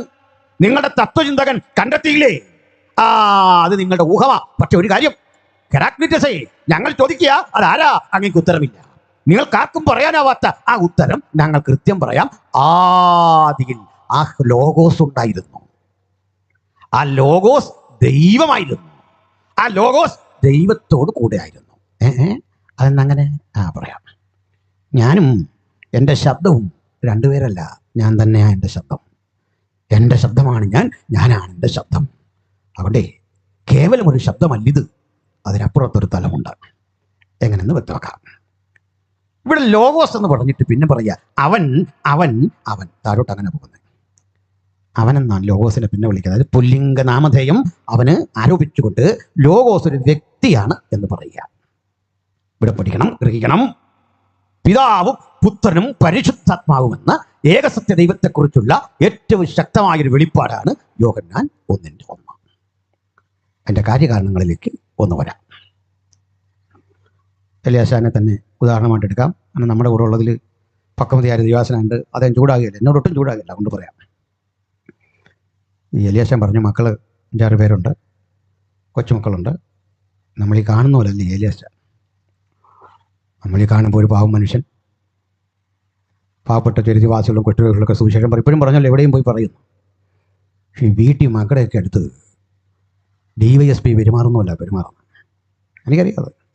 ഈ കാണുന്ന ആളെയല്ല, ഭയങ്കര ഗൗരവം, ഭയങ്കര സ്ട്രിക്റ്റ്. പെൺപിള്ളേരെ കാര്യം പറയണ്ട, നോക്കാനൊക്കെ ഇല്ല, ചിരിക്കാനൊക്കെ ഇല്ല, കളിക്കാനൊക്കെ ഇല്ല, ഉറങ്ങാനൊക്കെ ഇല്ല. ആൺപിള്ളേരെ കാര്യം ഒട്ടും പറയണ്ട. ഇതാണ് ആൾ, കാർക്കശ്യ ബുദ്ധി. അങ്ങനെയാണല്ലേ പുരുഷന്മാർ പൊതുവെ അതാണൊരു സ്വഭാവം. നമ്മളെല്ലാം അങ്ങനെയൊക്കെ ഏകദേശം അല്ലേ? അങ്ങനെയല്ലേ? ഞാനും ഏതാണ്ട് അതുപോലെയാണ്. ഞാൻ ഈ കുട്ടികൾ എനിക്ക് 3 പേരാണ്. അതിൽ ഈ മക്കൾ ചെറുപ്പത്തിലായിരിക്കുമ്പോൾ ഇവരെ ഒന്ന് താരാട്ട് പാടി ഉറക്കാൻ എൻ്റെ തന്നിട്ട് പുള്ളിക്കാരി എല്ലേലും പോകും. നമ്മൾ താരാട്ട് പാടിയ കൊച്ചു ഉറങ്ങും, അതിനിട്ട് നമുക്കിട്ട് അടിക്കും. മനസ്സിലായില്ലേ? നമുക്ക് ആ ശൈലി വരത്തില്ല. അതാ ഈ മക്കൾ അപ്പനോടും ഒക്കെ സ്നേഹമാണെങ്കിലും അവർക്ക് വലിയ ഇഷ്ടമാണ്. പപ്പ ബൈക്ക് കൊടുത്ത് പുറത്തോട്ട് പോയി എന്നറിഞ്ഞാൽ വലിയ സന്തോഷമാണ്. അവരിങ്ങനെ കാത്തിരിക്കുക, അപ്പ ഇങ്ങോട്ട് പോയി, പുറത്തേക്ക് പോയി. എപ്പോൾ വരും? ഉടനെ വരികയല്ല, ഉടനെ ചാടുക. എന്താ കുഴപ്പം? സ്നേഹമില്ലാഞ്ഞിട്ടല്ല, പപ്പയോടൊരു ബഹുമാനം, പപ്പ കർശനമാണ്. ദൈവം തന്നെ ഇങ്ങനെ ആയിരുന്നു. പിടിയിട്ടോ? ഇല്ല. മനസ്സിലാക്കി തരാം. ഇന്നേ വിളിക്കുന്ന നമ്മയെല്ലാം നോക്കി പിതാവായ ദൈവം പറയാ, യോഗത്തിന് ഞാനും ഉണ്ട് ഇന്ന് യുപിഎഫിന്. അക്ഷരാർത്ഥത്തിൽ പ്രസിഡന്റ് പറയും, ഞാൻ എന്നാ യോഗത്തിനില്ല, ഞാൻ വീട്ടിൽ നിന്ന് ഇറങ്ങില്ല. കാരണം ദൈവം വന്നു കഴിഞ്ഞാൽ പിന്നെ ഞാൻ എന്തിനാ വരുന്നത്? വേറൊന്നും എനിക്ക് പേടിയാ. ഇന്ന് പിതാവായ ദൈവം അതേ രൂപത്തിൽ എൻ്റെ വീട്ടിലേക്ക് വരുമെന്ന് പറഞ്ഞാൽ ഞാൻ പറയാൻ വേണ്ട. എന്താ കാര്യം? ചിരിക്കാനൊക്കത്തില്ല, കളിക്കാനൊക്കെ ഇല്ല, പ്രൈവസി നഷ്ടപ്പെടും, വാർത്ത കാണാൻ പറ്റില്ല, സംസാരിക്കാൻ പറ്റില്ല, ഭയം, പേടിയാണ്. കുഞ്ഞുങ്ങൾക്ക് മനസ്സിലാകാൻ ഉദാഹരണം പറയാം. മക്കളെ, ഈ ടൂറിന് പോകുമ്പോൾ പ്രിൻസിപ്പൾ കൂടെ ഉണ്ടെങ്കിൽ നിങ്ങൾ പോകരുത്. ടൂർ എൻജോയ് ചെയ്യാൻ പറ്റില്ലെന്ന്. ഇങ്ങനെ കിടന്ന് പറയും, അങ്ങോട്ട് നോക്കില്ല ഇങ്ങോട്ട് നോക്കില്ല, ഐസ്ക്രീം കഴിക്കരുത്. ഇതിനൊക്കെ അല്ലേ പിന്നെ എന്തിനാ പോയത്? മനസ്സിലായില്ലേ? ക്യൂ നിന്ന് ടൂറിന് പോകാന്ന് പറഞ്ഞാൽ ഇത്രയും അതപ്പൊതിച്ച കാര്യമുണ്ടോ? ഇവിടെ അതിനായിട്ട് പട്ടാളക്കാർ പോകും. ഇതെല്ലാം ടൂർ എൻജോയ് ചെയ്യണോ? പ്രിൻസിപ്പൾ വന്ന് നോക്കിയില്ല. പ്രിൻസിപ്പൾ ടൂറിന് വരുമെന്ന് പറഞ്ഞാൽ കൂടെയുള്ള ടീച്ചർമാർക്ക് പോലും ബുദ്ധിമുട്ടാണ്. പ്രിൻസിപ്പളിന് സ്നേഹമില്ലാഞ്ഞിട്ടല്ല സ്ട്രിക്റ്റ് ആയത്, സ്നേഹം കൂടിയത് കൊണ്ടാണ്. അപ്പന് സ്നേഹമില്ലാഞ്ഞിട്ടല്ല, സ്നേഹം കൂടിയതുകൊണ്ട്. പണ്ടത്തെ അപ്പന്മാർക്കൊക്കെ ഒരു പരിപാടിയുണ്ട്. നമ്മുടെയൊക്കെ ബാല്യത്തിലേ നമ്മൾ വഴിയിലൊക്കെ നിൽക്കുന്ന കണ്ടാൽ ആദ്യം ചെവിക്കുറ്റി തീർത്തൊരു അടി. ഇത് എന്തിനാണ് എന്നും എനിക്ക് മനസ്സിലായിട്ടില്ല. ഇതെല്ലാം കഴിഞ്ഞ് സ്കൂളിൽ ചെന്നാലോ PTA വന്നിട്ട് സാറിനോട് പറയുക, 2 എണ്ണം കൊടുത്തേക്കണം. എന്തിനാന്നൊരു പിടിയില്ലെന്ന്, 2 എണ്ണം അവനോട് കൊടുത്തേക്കണം സാറേ. ഇപ്പോഴായി വൈകിട്ട് FIR വാർത്ത വരുന്ന കുഞ്ഞിനെ തല്ലി ചൂരലിന് കൈകൊട്ടി. നമ്മൾക്കൊക്കെ കാലത്ത് FIR ഉണ്ടായിരുന്നു, എത്ര സാറുമാരകത്ത് പോയെന്നെ. മനസ്സിലായില്ലേ? എന്തൊരടി. പക്ഷെ ആ മാഷിൻ്റെ കരുത്തൊന്നും ഇന്നത്തെ മാഷിനില്ല. മാഷ് തല്ലി എന്ന് പറഞ്ഞ് വീട്ടിൽ ചെന്നാൽ അതിന് വേറെ തല്ലി. ഇതായിരുന്നു സ്ഥിതി. ദൈവം ഇങ്ങനായിരുന്നു, ഗൗരവം. എന്നാലേ ഗൗരവക്കാരനായ ഏലിയാശാന് ഒരു മകനുണ്ടായി. മകനൊരു മകനുണ്ടായി, അല്ലെങ്കിൽ മകൾക്കൊരു മകളുണ്ടായി. പഴയ ഏലിയാശാൻ്റെ നിഴൽ പോലും പിന്നെ വീട്ടിലില്ല. പുള്ളി ആ തോളെ കയറിയിരുന്ന് ആന കളിക്കുകയാണ്. കൊച്ചിറുക്കൻ ആന കളിക്കുമ്പോൾ ഈ തോൾ ഇത്രയും പ്രായം ഉണ്ടെങ്കിലും വെച്ച് കൊടുത്ത് വെച്ച് പറയാ, അവനവിടെ ഇരിക്കട്ടെ, നിനക്ക് എന്നാ ചെയ്തോ? വീട് ശുചിത്വമായിരിക്കണം, മുറ്റം ഇങ്ങനെ കിടക്കണം, വൃത്തിയായിട്ട്. ഈ പറഞ്ഞ മനുഷ്യൻ ഈ കൊച്ചിറുക്കൻ കടിച്ച് ചവച്ച് തുപ്പിയ കടലമുട്ടായി വായിലേക്ക് വെച്ച് കൊടുക്കുമ്പോൾ ഒരു കുഴപ്പമില്ലാതെ തിന്നുന്ന കേട്ടോ. എന്ത് പറ്റിയ ഏലിയാശ, എന്തോ പറ്റിയ വാസ്തവത്തിൽ അറിയാമോ? പറയാം. എന്താണെന്നറിയണ്ടേ? ഏതനിൽ മനുഷ്യകുലവുമായി കലകിച്ചു പിരിഞ്ഞ അപ്പന് നമ്മോട് സ്നേഹമില്ലാഞ്ഞിട്ടല്ല, ഉള്ളിലൊരു പരിഭവം. അന്ന് മുതൽ ആ മനസ്സിലൊരു ദുഃഖം നമ്മളെ ചേർത്ത് പിടിക്കണം. പക്ഷെ നമ്മൾ പാപം ചെയ്ത് അകന്നു പോയപ്പോൾ, നമ്മെ രക്ഷിക്കാൻ ആരെയും തയ്യാറാകാതിരുന്നപ്പോൾ, സ്വന്തം പുത്രൻ ജഡമെടുത്ത് ഇഹലോകത്തിലേക്ക് വന്നപ്പോൾ നാം അവൻ്റെ മക്കളായി. അവൻ്റെ മക്കളായപ്പോൾ ഒരു പിതാവ് എങ്ങനെ കൊച്ചുമകനെ വാരിയെടുത്ത് ലാളിക്കുന്നു, ഇതേ വിധത്തിൽ ഈ അപ്പനെ നമ്മളെ സ്നേഹിച്ചു മതി വരുന്നില്ല. മനസ്സിലായോ? പ്രായമുള്ള മനുഷ്യരോട് ചോദിക്കുക, അവർ ജീവിച്ചിരിക്കുന്നതിൻ്റെ ആകപ്പാടെയുള്ള ഭൂമിയിലെ ഇഷ്ടം ഈ കൊച്ചുമക്കളുമൊക്കെ ഉള്ളതാണ്. അതല്ലേ? അല്ല, വേറെ എന്തിനാണ് ജീവിക്കുന്നത്? ചായ കുടിക്കാനോ? ഇന്നോവയിൽ കയറാനോ? ഇതിനൊന്നുമല്ല. ഒരിക്കലും വല്യപ്പൻ സുഖമില്ലാതെ ഇങ്ങനെ ഏക്കം വലിച്ച് ചാകാറായി കിടക്കുക. അവസാനത്തെ ശ്വാസം. മക്കൾ വന്ന് ഓരോന്ന് ചോദിക്കുന്നുണ്ട്. ഏറ്റവും ഇളയ മകൻ കൊച്ചുമകൻ വന്നിട്ട് ചോദിക്കുന്നു, വല്യപ്പച്ചൻ സൈക്കിളെ കയറുന്നോ? എപ്പോഴാന്ന് ഓർത്തോണം. അവൻ്റെ ജീവിതത്തിലെ വലിയ കാര്യം ഒരു ദിനം സൈക്കിളെ വെച്ച് കുറച്ചു നേരം ചവിട്ടുന്ന. പുള്ളി ഓർത്തിങ്ങനെ കുറേ നേരം ചവിട്ടി കഴിഞ്ഞാൽ അപ്പച്ചൻ്റെ വിഷമം മാറുന്നു. എൻ്റെ പുറകെ കയറി ഇരുന്നോളെ. ഇതൊക്കെയാ അപ്പൻ എൻജോയ് ചെയ്യുന്നു. പിടികിട്ടിയോ? ഈ കൊച്ചുപയ്യൻ ഇടയ്ക്കിടയ്ക്ക് അപ്പനിട്ട് തല്ലിയ, വല്യപ്പനിട്ട് കടിച്ചു പറിക്കുക, പേര് വിളിക്കുക, ഇടാന്ന് വിളിക്കുക. ഇതൊക്കെ കണ്ടിട്ടേ വീട്ടിലുള്ളവർ, എടാ പപ്പായുടെ അങ്ങനെയൊക്കെ. അപ്പോഴൊക്കെ ഈ വല്യപ്പൻ പറയും, നീ നിന്റെ പണിക്ക് പോ, കുഞ്ഞിരിക്കട്ടെ. എന്താ കാര്യം? കാൺമീ, താൻ ദൈവമക്കളെന്ന് വിളിക്കപ്പെടുവാൻ എത്ര വലിയ സ്നേഹം പിതാവ് നമുക്ക് നൽകിയിരിക്കുന്നു. ഈ സ്നേഹം ആസ്വദിക്കാതെ ആരും കൺവെൻഷൻ വിട്ടു പോകല്ലേ. ഞാൻ പര്യവസാനിപ്പിക്കാം. സഹോദരങ്ങളെ, പിതാവായ ദൈവം ഇന്ന് അക്ഷരാർത്ഥത്തിൽ കൂടെ വരുന്നു എന്ന് കേട്ടാൽ ഭയം വരുന്നു നമുക്ക്. തിരിച്ചൊരു ചോദ്യം, യേശു കർത്താവ് കൂടെ വരുന്നു എന്ന് പറഞ്ഞാൽ എന്താ പറയും? എൻ്റെ കർത്താവ് ഞങ്ങളുടെ കൂടെ പോരും, വേറെങ്ങും പോണ്ട, ഇനി വാ. യേശുവിനെ ആരും വിടുകയില്ല. എന്താ കാര്യം എന്നറിയാം? യേശുവിനോട് ഏത് രഹസ്യവും പറയാം, യേശുവിനെ കെട്ടിപ്പുണരാം. യേശുവിൻ്റെ പ്രണയമാണ്, യേശുവിൻ്റെ ആലിംഗനമാണ്, യേശുവിൻ്റെ ജീവിതത്തിൻ്റെ സർവസ്വമാണ്. യേശുവിനോട് എനിക്ക് സ്നേഹം, പിതാവിനോട് എനിക്ക് ബഹുമാനം. മനസ്സിലായില്ലേ? യേശു നിമിത്തം പിതാവ് ശിക്ഷണ നടപടിയൊക്കെ മാറ്റിവെച്ച് നമുക്കിന്ന് തന്നത് കൃപയാണ്. ക്രിസ്തുയേശുവിന്റെ രക്തമാണ് പിതാവിനെ നമുക്ക് വേണ്ടി ഈ രൂപത്തിൽ സ്നേഹാധിഷ്ഠിതമായി മാറ്റിയത്. നാം ദൈവമക്കളായി തീരാൻ അവൻ നമുക്ക് വേണ്ടി യാഗമായി തീർന്നു.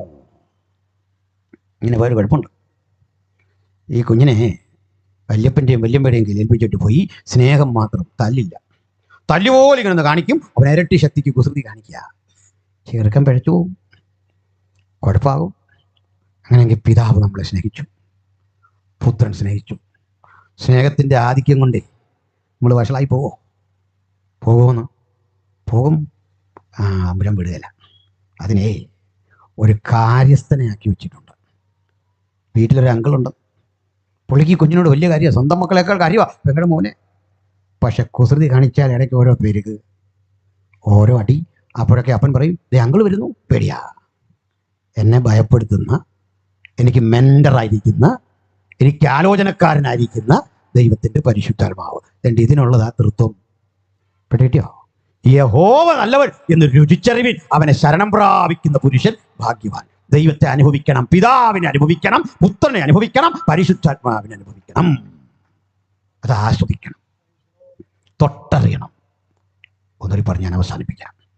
ഇവിടെ വചനം നമുക്ക് വേണ്ടി ഒരു ദിവസം ശരീരമെടുത്ത് ഇഹലോകത്തിലേക്ക് വന്നു എന്ന് യോഹന്നാൻ സാക്ഷ്യപ്പെടുത്തിയിട്ട് പറയാ, ഞങ്ങളെ അവിടുത്തെ മഹിമ കണ്ടു.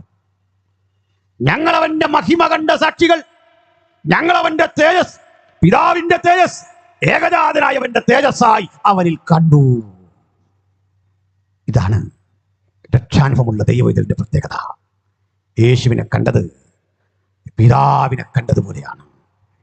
ഒരിക്കൽ ഫിലിപ്പോസ് അരികിൽ ചെന്നിട്ട് പറഞ്ഞു, ഞങ്ങൾക്ക് പിതാവിനെ ഒന്ന് കാണണം, ഒന്ന് കാണിച്ചു തരണം. ഈ ചോദ്യം കേട്ട് കർത്താവ് പറഞ്ഞു, ഞാനിത്ര നാളും നിന്നോടുകൂടെ ഇരുന്നിട്ടും നീ എന്നെ അറിയുന്നില്ലേ ഫിലിപ്പോസേ? എന്നെ കണ്ടവൻ പിതാവിനെ കണ്ടിരിക്കുന്നു. സ്തോത്രം. ഞാനിന്ന് ഇവിടെ നിൽക്കുമ്പോൾ അന്ത്രയോസിനെ കുറിച്ച് പറഞ്ഞ അതേ രൂപത്തിൽ ഇവിടെ ഇരിക്കുന്ന എല്ലാവരെയും കുറിച്ചും പറയട്ടെ. നമ്മളും അവൻ്റെ തേജസ് കണ്ടവരാ. യേശുവിൻ്റെ തേജസ് കാണാത്ത ഒരാളും ഇവിടെ ഇല്ല. ഇവിടെ തേജസ് എന്ന് ഉദ്ദേശിച്ചതേ, നമ്മൾ ഈ കലണ്ടറിൽ കാണുന്ന ആ ഫോട്ടോഷോപ്പ് പഠിച്ച കുഞ്ഞുങ്ങൾ ചില മനുഷ്യരുടെ മുഖത്ത് ഈ മഞ്ഞ കളറിൽ പെയിൻ്റ് അടിച്ച് വെക്കും. ലോകത്തൊരു മനുഷ്യനും ഇങ്ങനെ സംഭവം ഇല്ല. അപ്പം ഇങ്ങനെ ഫിറ്റ് ചെയ്ത് വെക്കുന്ന യേശുവിനും ഇല്ലെന്ന്. യേശുവിൻ്റെ മുഖത്തിന് ചുറ്റും ഇങ്ങനൊരു പ്രഭാവല ഉണ്ടായിരുന്നു ഇല്ലെന്നുണ്ടെങ്കിൽ അറസ്റ്റ് ചെയ്യുമോ? ഉണ്ടെങ്കിൽ ക്രൂശിക്കുമോ? അത് കണ്ടെങ്കിൽ യേശു ആരാ ശിഷ്യനാരാന്ന് തിരിച്ചറിയാതെ എങ്ങനെ അറസ്റ്റ് ചെയ്യുമെന്ന് ചോദിക്കുമോ? നമ്മളെപ്പോലെയാണ് യേശു. അതിന് കാരണമുണ്ട്. പിന്നെന്ത് മഹിമ അവർ കണ്ടേ? ഇതല്ലെങ്കിൽ പിന്നെന്താ തേജസ്? പറയാം. ആ തേജസ് നമ്മളും കണ്ടു. എന്താ അങ്ങനെ പറയാൻ കാരണം? ഞാൻ പറയും, ഇന്നേക്ക് 2000 ആണ്ടുകൾക്കപ്പുറത്ത് പാലസ്തീനിലൊരു പത്രോസായോ യോഹന്നാനായോ അന്ത്രയോസായിട്ടോ അവിടെ ജനിച്ച് യേശുവിനെ അനുഗമിക്കുന്നതിലും ശ്രേഷ്ഠം ഇന്ന് കുന്നംകുളത്ത് ജീവിക്കുന്ന ഇങ്ങനെ സന്തോഷമില്ല. ഈ ചോയ്സ് വെച്ചാൽ നിങ്ങൾ ഏതെടുക്കുന്നു? കുന്നംകുളത്ത് ഇന്ന് നിങ്ങളായിരിക്കുന്ന അളവിലെ ജീവിതമാണോ, യോഹന്നാനെ പോലെ യേശുവിനെ അക്ഷരാർത്ഥത്തിൽ കൂടെ നടന്ന് പത്രോസിനെ പോലെ ഇങ്ങനെ കൊണ്ടു നടന്ന് ഇതിലേതെടുക്കും? ഞാൻ പറയും, എനിക്കിത് മതി, ഇത് മാത്രം മതി. എന്താ കാര്യം? വലിയൊരു ആത്മീയ മർമ്മമാണ്. പറയാം. സ്വർഗത്തിലെ നമ്മുടെ പ്രതിഫലം അവരെക്കാളും വലുതാ. അതിൻ്റെ കാര്യം വ്യക്തമാക്കാം. ഈ 12 പേരുണ്ടല്ലോ, യൂദയെ വിട് ബാക്കി 11, നമുക്കവരെ അഭിമുഖീകരിക്കാം. ഇവരാരാ? അപ്പം കൊടുത്തപ്പോൾ കൈനീട്ടി ഭക്ഷിച്ചവർ, കടലിൻ മീതെ യേശു നടക്കുമ്പോൾ ഹർഷാരവം മുഴക്കിയവർ, പത്രോസിന്റെ അമാവിമ സുഖപ്പെടുമ്പോൾ ആനന്ദാതിരേകത്താൽ തുള്ളിച്ചാടിയവർ, യായിറോസിന്റെ മകൾ ഉയർപ്പിച്ചപ്പോൾ കൈകൊട്ടിയവർ, കഴുതപ്പുറത്ത് യേശു വരുമ്പോൾ ഹോശന്നാ പാടിയവർ. പക്ഷെ കാര്യത്തോടെടുത്തപ്പോൾ അവർ പറയാ, ഞാൻ നിന്നെ അറിയുന്നില്ല. വേറൊരുത്തം പറയാ, ഞാൻ വിശ്വസിക്കണമെങ്കിലേ യേശു തന്നെയാണെന്ന് DNA ടെസ്റ്റ് നടത്തിയ റിപ്പോർട്ട് വരട്ടെ, പിന്നെ പറയാം. നമ്മുടെ സ്വന്തം തോമാസ്ലിഹ യൂദയാ പറഞ്ഞു, എനിക്ക് കാശ് എന്നാൽ ഞാൻ കാണിച്ചു തരാം, വേറെ കാര്യമൊന്നുമില്ല. പക്ഷേ അപ്പം കൊടുക്കുമ്പോൾ അവിടെ നിൽക്കാത്ത നമ്മൾ, വെള്ളത്തിന്മീതെ നടക്കുമ്പോൾ കാണാത്ത നമ്മൾ, ഹോസന്ന എന്ന് പാടി അവനൊപ്പം നടക്കാത്ത നമ്മൾ, 2000 ആണ്ടിന് പുറത്തിരുന്നു കൊണ്ട് വിശ്വാസത്താൽ അവനെക്കുറിച്ചുള്ള ഓർമ്മകൾ പേറി അവന്റെ വരവിനെ കാത്തിരിക്കുമ്പോൾ നമ്മെ നോക്കി യേശു പറയുക, കാണാതെ വിശ്വസിക്കുന്നവൻ ഭാഗ്യവാൻ. കാണാത്ത ഈ വിശ്വാസം ഒരു അന്ധവിശ്വാസമല്ല, ഒരു പൊട്ടവിശ്വാസമല്ല, ഉറപ്പേറിയ വിശ്വാസം, ഒരു നിമിഷം പോലും സംശയമില്ലാത്ത വിശ്വാസം. ഞാനതിന് ഒരു കഥ പറഞ്ഞ് ഇത് ഉപസംഹരിക്കാം. ഒരിക്കൽ ഒരു നാട്ടിൽ ഒരു തെരുവിലിരുന്ന ഒരു മനുഷ്യൻ ഈ ശ്രുതിപ്പെട്ടി മീട്ടി പാട്ടുപാടുകയായിരുന്നു. മനോഹരമായ ആ പാട്ട് കേട്ട് ധാരാളം ആളുകൾ വരും, അല്പം പണമിട്ട് കൊടുക്കും. അവൻ്റെ ഉപജീവനം അതാണ്. ഒരു ദിവസം അതുവഴി മഹാരാജാവ് വരിക. രാജാവ് അടുത്ത് വന്ന് ഈ പാട്ട് കേട്ടപ്പോൾ വലിയ സന്തോഷം. രാജാവ് മന്ത്രിയോട് പറഞ്ഞു, അയാളെ എത്രയും പെട്ടെന്ന് കൊട്ടാരത്തിലെത്തിക്കും. മുഷിഞ്ഞ വസ്ത്രം ധരിച്ച് മുഖത്ത് ചൈതന്യമില്ലാത്ത ചെളിപുരണ്ട കാലും കൈകളുമുള്ള ആ മനുഷ്യനെ കുളിപ്പിച്ച് ശുദ്ധനാക്കി മനോഹര വസ്ത്രം കൊടുത്ത് കൊട്ടാരത്തിൽ കൊണ്ടുവന്നു. നീ പാടിയാട്ടെ. അവൻ മനോഹരമായി ഒന്ന് പാടി. രാജാവ് പറഞ്ഞു, ഇനി മുതൽ ഈ കൊട്ടാരത്തിലാ നിന്റെ ജീവിതം, നീ ഇനി ഇവിടെ ഇരുന്ന് പാടിയാൽ മതി. അവൻ പറഞ്ഞു, പ്രഭു, ഭാര്യയും കുഞ്ഞുങ്ങളൊക്കെ ഉണ്ട്, ഇങ്ങനെ പാടിയാ ഞാൻ കുടുംബം പുലർത്തുന്ന. രാജാവ് പറഞ്ഞിടാ, നീ തനിച്ചല്ലേ നീ ഇവിടെ, എൻ്റെ ഭാര്യയും മക്കളും എല്ലാം ഇവിടെ, നീ ഇന്ന് മുതൽ രാജാവിൻ്റെ സ്വന്തമാണ്, നീ എങ്ങും പോകണ്ട. അവൻ തൻ്റെ ഭാര്യയെ മക്കളെയൊക്കെ കൂട്ടി രാജാവ് കൊടുത്ത വസതിയിൽ കൊട്ടാര വളപ്പിൽ പാർത്തു. അന്ന് അവനൊരു തീരുമാനമെടുത്തു, ഇനി ഞാൻ എന്തിനു തെരുവിൽ കൂടി നിൽക്കുന്ന ആളുകളെ സന്തോഷിപ്പിക്കാൻ പാടണം. എൻ്റെ പ്രമോദം എൻ്റെ രാജാവാണ്, എനിക്ക് ജീവിതം തന്നവൻ എൻ്റെ രാജാവാണ്, എനിക്ക് ഉടുപ്പ് തന്ന ഈ രാജാവാണ്, നല്ല ഭക്ഷണം കഴിച്ചത് ഈ രാജാവിനെ കണ്ടപ്പോഴാ, പ്രതീക്ഷകൾക്കപ്പുറത്ത് മാനിക്കപ്പെട്ടത് ഈ രാജാവിനെ കണ്ടപ്പോഴാ. അവൻ അന്ന് മുതൽ രാജാവിന് വേണ്ടി പാടി, രാജാവിനെക്കുറിച്ച് പാടി, രാജ്യത്തെക്കുറിച്ച് പാടി. ഒരു ദിവസം ഇവൻ രാജാവിനോട് പറഞ്ഞു, പ്രഭു, അടിയൻ ഒരു ദേശീയ ഗാനം ചിട്ടപ്പെടുത്തിയിട്ടുണ്ട്, കേൾക്കാൻ. പാട്. അവൻ പാടി. സ്തുതിപ്പെട്ടി മീട്ടി അവൻ്റെ വിരലുകൾ അതിൻ്റെ കരുക്കളിലൂടെ നീങ്ങി മനോഹര സംഗീതം അവനിങ്ങനെ പാടി. ജനങ്ങൾക്ക് അത് സന്തോഷമായി, ആ ഗാനം മുഴുവൻ ആവേശമായി. വൈകാതെ ഈ രാജ്യം മറ്റൊരു രാജ്യത്തോട് യുദ്ധത്തിലേർപ്പെട്ടു. യുദ്ധം കൊടുമ്പിരിക്കൊണ്ടിരിക്കെ പടയാളികൾ ആയുധമെന്തി പോർമുഖത്തേക്ക് ഇറങ്ങുമ്പോൾ നമ്മുടെ ഗായകൻ പറഞ്ഞു, നിങ്ങൾക്കൊപ്പം ഞാനും വരും. യുദ്ധമുന്നണിയിൽ നിങ്ങൾക്ക് ആവേശം പകരാൻ മറ്റൊന്നും എനിക്ക് തരാനില്ലല്ലോ.